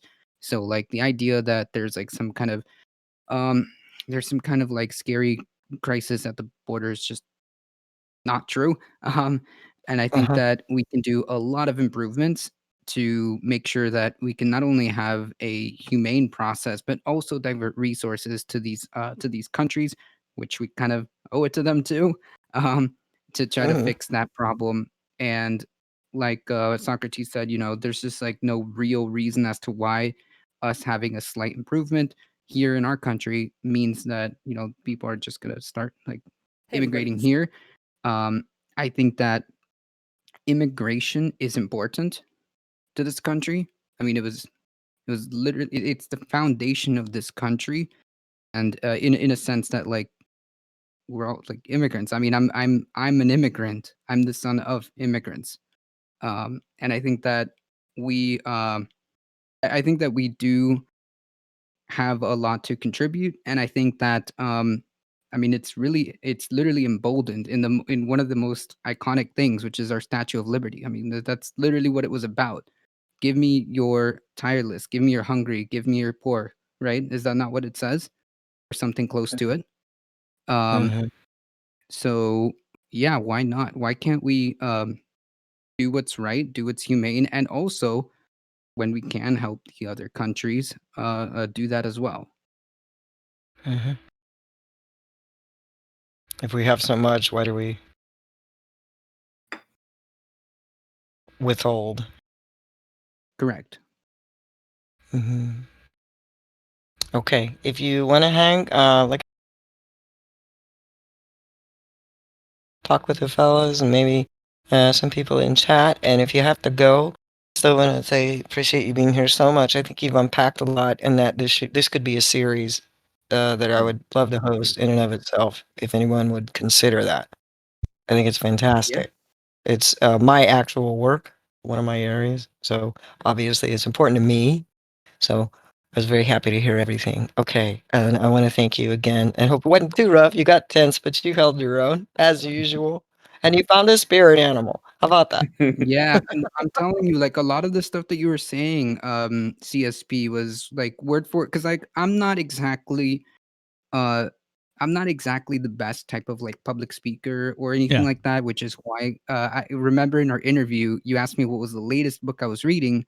It's a book on public speaking. I'm not really that well versed in like, rhetoric or anything like that. And I tried to like better myself in that way. but a lot of the ideas that are in here were kind of like better expressed in the stuff that you were saying, CSP. That's why I was like, oh, yep, there's my spirit animal right there. He's basically channeling all the stuff in my head, just in like words that sound more smooth than I can put together. Well, if you don't mind me asking, how old are you? Because I'm thinking this is probably just an age difference. How old do you think I am? I don't think you're 35, 28. so. Okay, well that's good. 30. Okay. So Oh, not right. I thought you were like younger. 19. I didn't think 19, but I thought Man, you like got fucking late 20s I don't know what your tops. skincare routine is or what, but like just Oh, probably that's fine. yeah. So I thought you were 27 tops. So but still 5-year difference. I've been doing this for a while. It's gonna come with practice, man. That's all it is. Yeah. I coach public speaking too, so let me remind you, I actually do coach that. If you actually want to sit down, very quickly we could get you up to snuff if you have about a couple hours a week maximum. It's not that difficult. I need So to hit take you me up up on if that. you actually want a real public speaking coach. I'll be Yeah, I happy need to to do it. take you up on that. I think we even Yeah, talked about definitely. this. Yes, I need Yeah, to take you up we on did. that. Yeah. But we'll let you go if you want. If you guys want to Alright. bounce over there to fire ring. I think Tiberius still And didn't finish off. yeah, didn't get to do his Cypher, you gave your closing statements? No, I didn't, but Okay, I'll just go say ahead, that because I wanted to have Ty for last. Okay. I just wanted to say that sorry for having to leave. I had to walk my dog. She's on a routine and she gets very mad at us if we don't walk her. So I was by myself tonight, so I had to walk her. I just wanted to hope that the conversations that we did have made it very clear that this is a multifaceted issue with multiple ways to tackle it, and that not any one way is probably the best way. So a synthesis between all the points we made and other points people make outside of this discussion, maybe even from avenues that people don't expect, should also be considered when trying to address this wider problem that we discussed tonight. So that's it. That's all I wanted to say. Okay, and thank you. Cypher, I never have anything to say, but yeah, Totem is a good word. My friend, my inspiration, my inspirational friend. Ty, I wanted to hear from you from the beginning, and I want to hear you give it a big wrap at the end from your geopolitical perspective. Sure. So when people ask me what I do on a general level, the way that I usually explain it is that I take demography, geography, politics, and economics and meld them into a spiderweb mesh that, with a sprinkling of my own insanity, kind of makes a bit of a worldview. Anyway, that in a nutshell is what immigration is. Some issues have primary and secondary effects, and they kind of wrap them up in their nice little bow that they're not too multifaceted. Immigration is not one of them. It has secondary, primary, and quaternary effects, and it has multiple nexus points that it interacts with major issues, whether it's foreign policy, whether it's your domestic GDP, whether it is your standard of living. All of these things that people really care a lot about, immigration has primary connections to. So not only is it a thing that it matters to people's lives, but it also is, it is also front and center as far as an issue. So it's important. Going into what I kind of left out for this conversation is I largely tried to set the tone. I tried to set like where the conversation might go, but I just don't know where the hell it went, to be honest. So I'll throw you a couple of my own takes when it comes to immigration. Generally, if it isn't obvious, I largely more pro.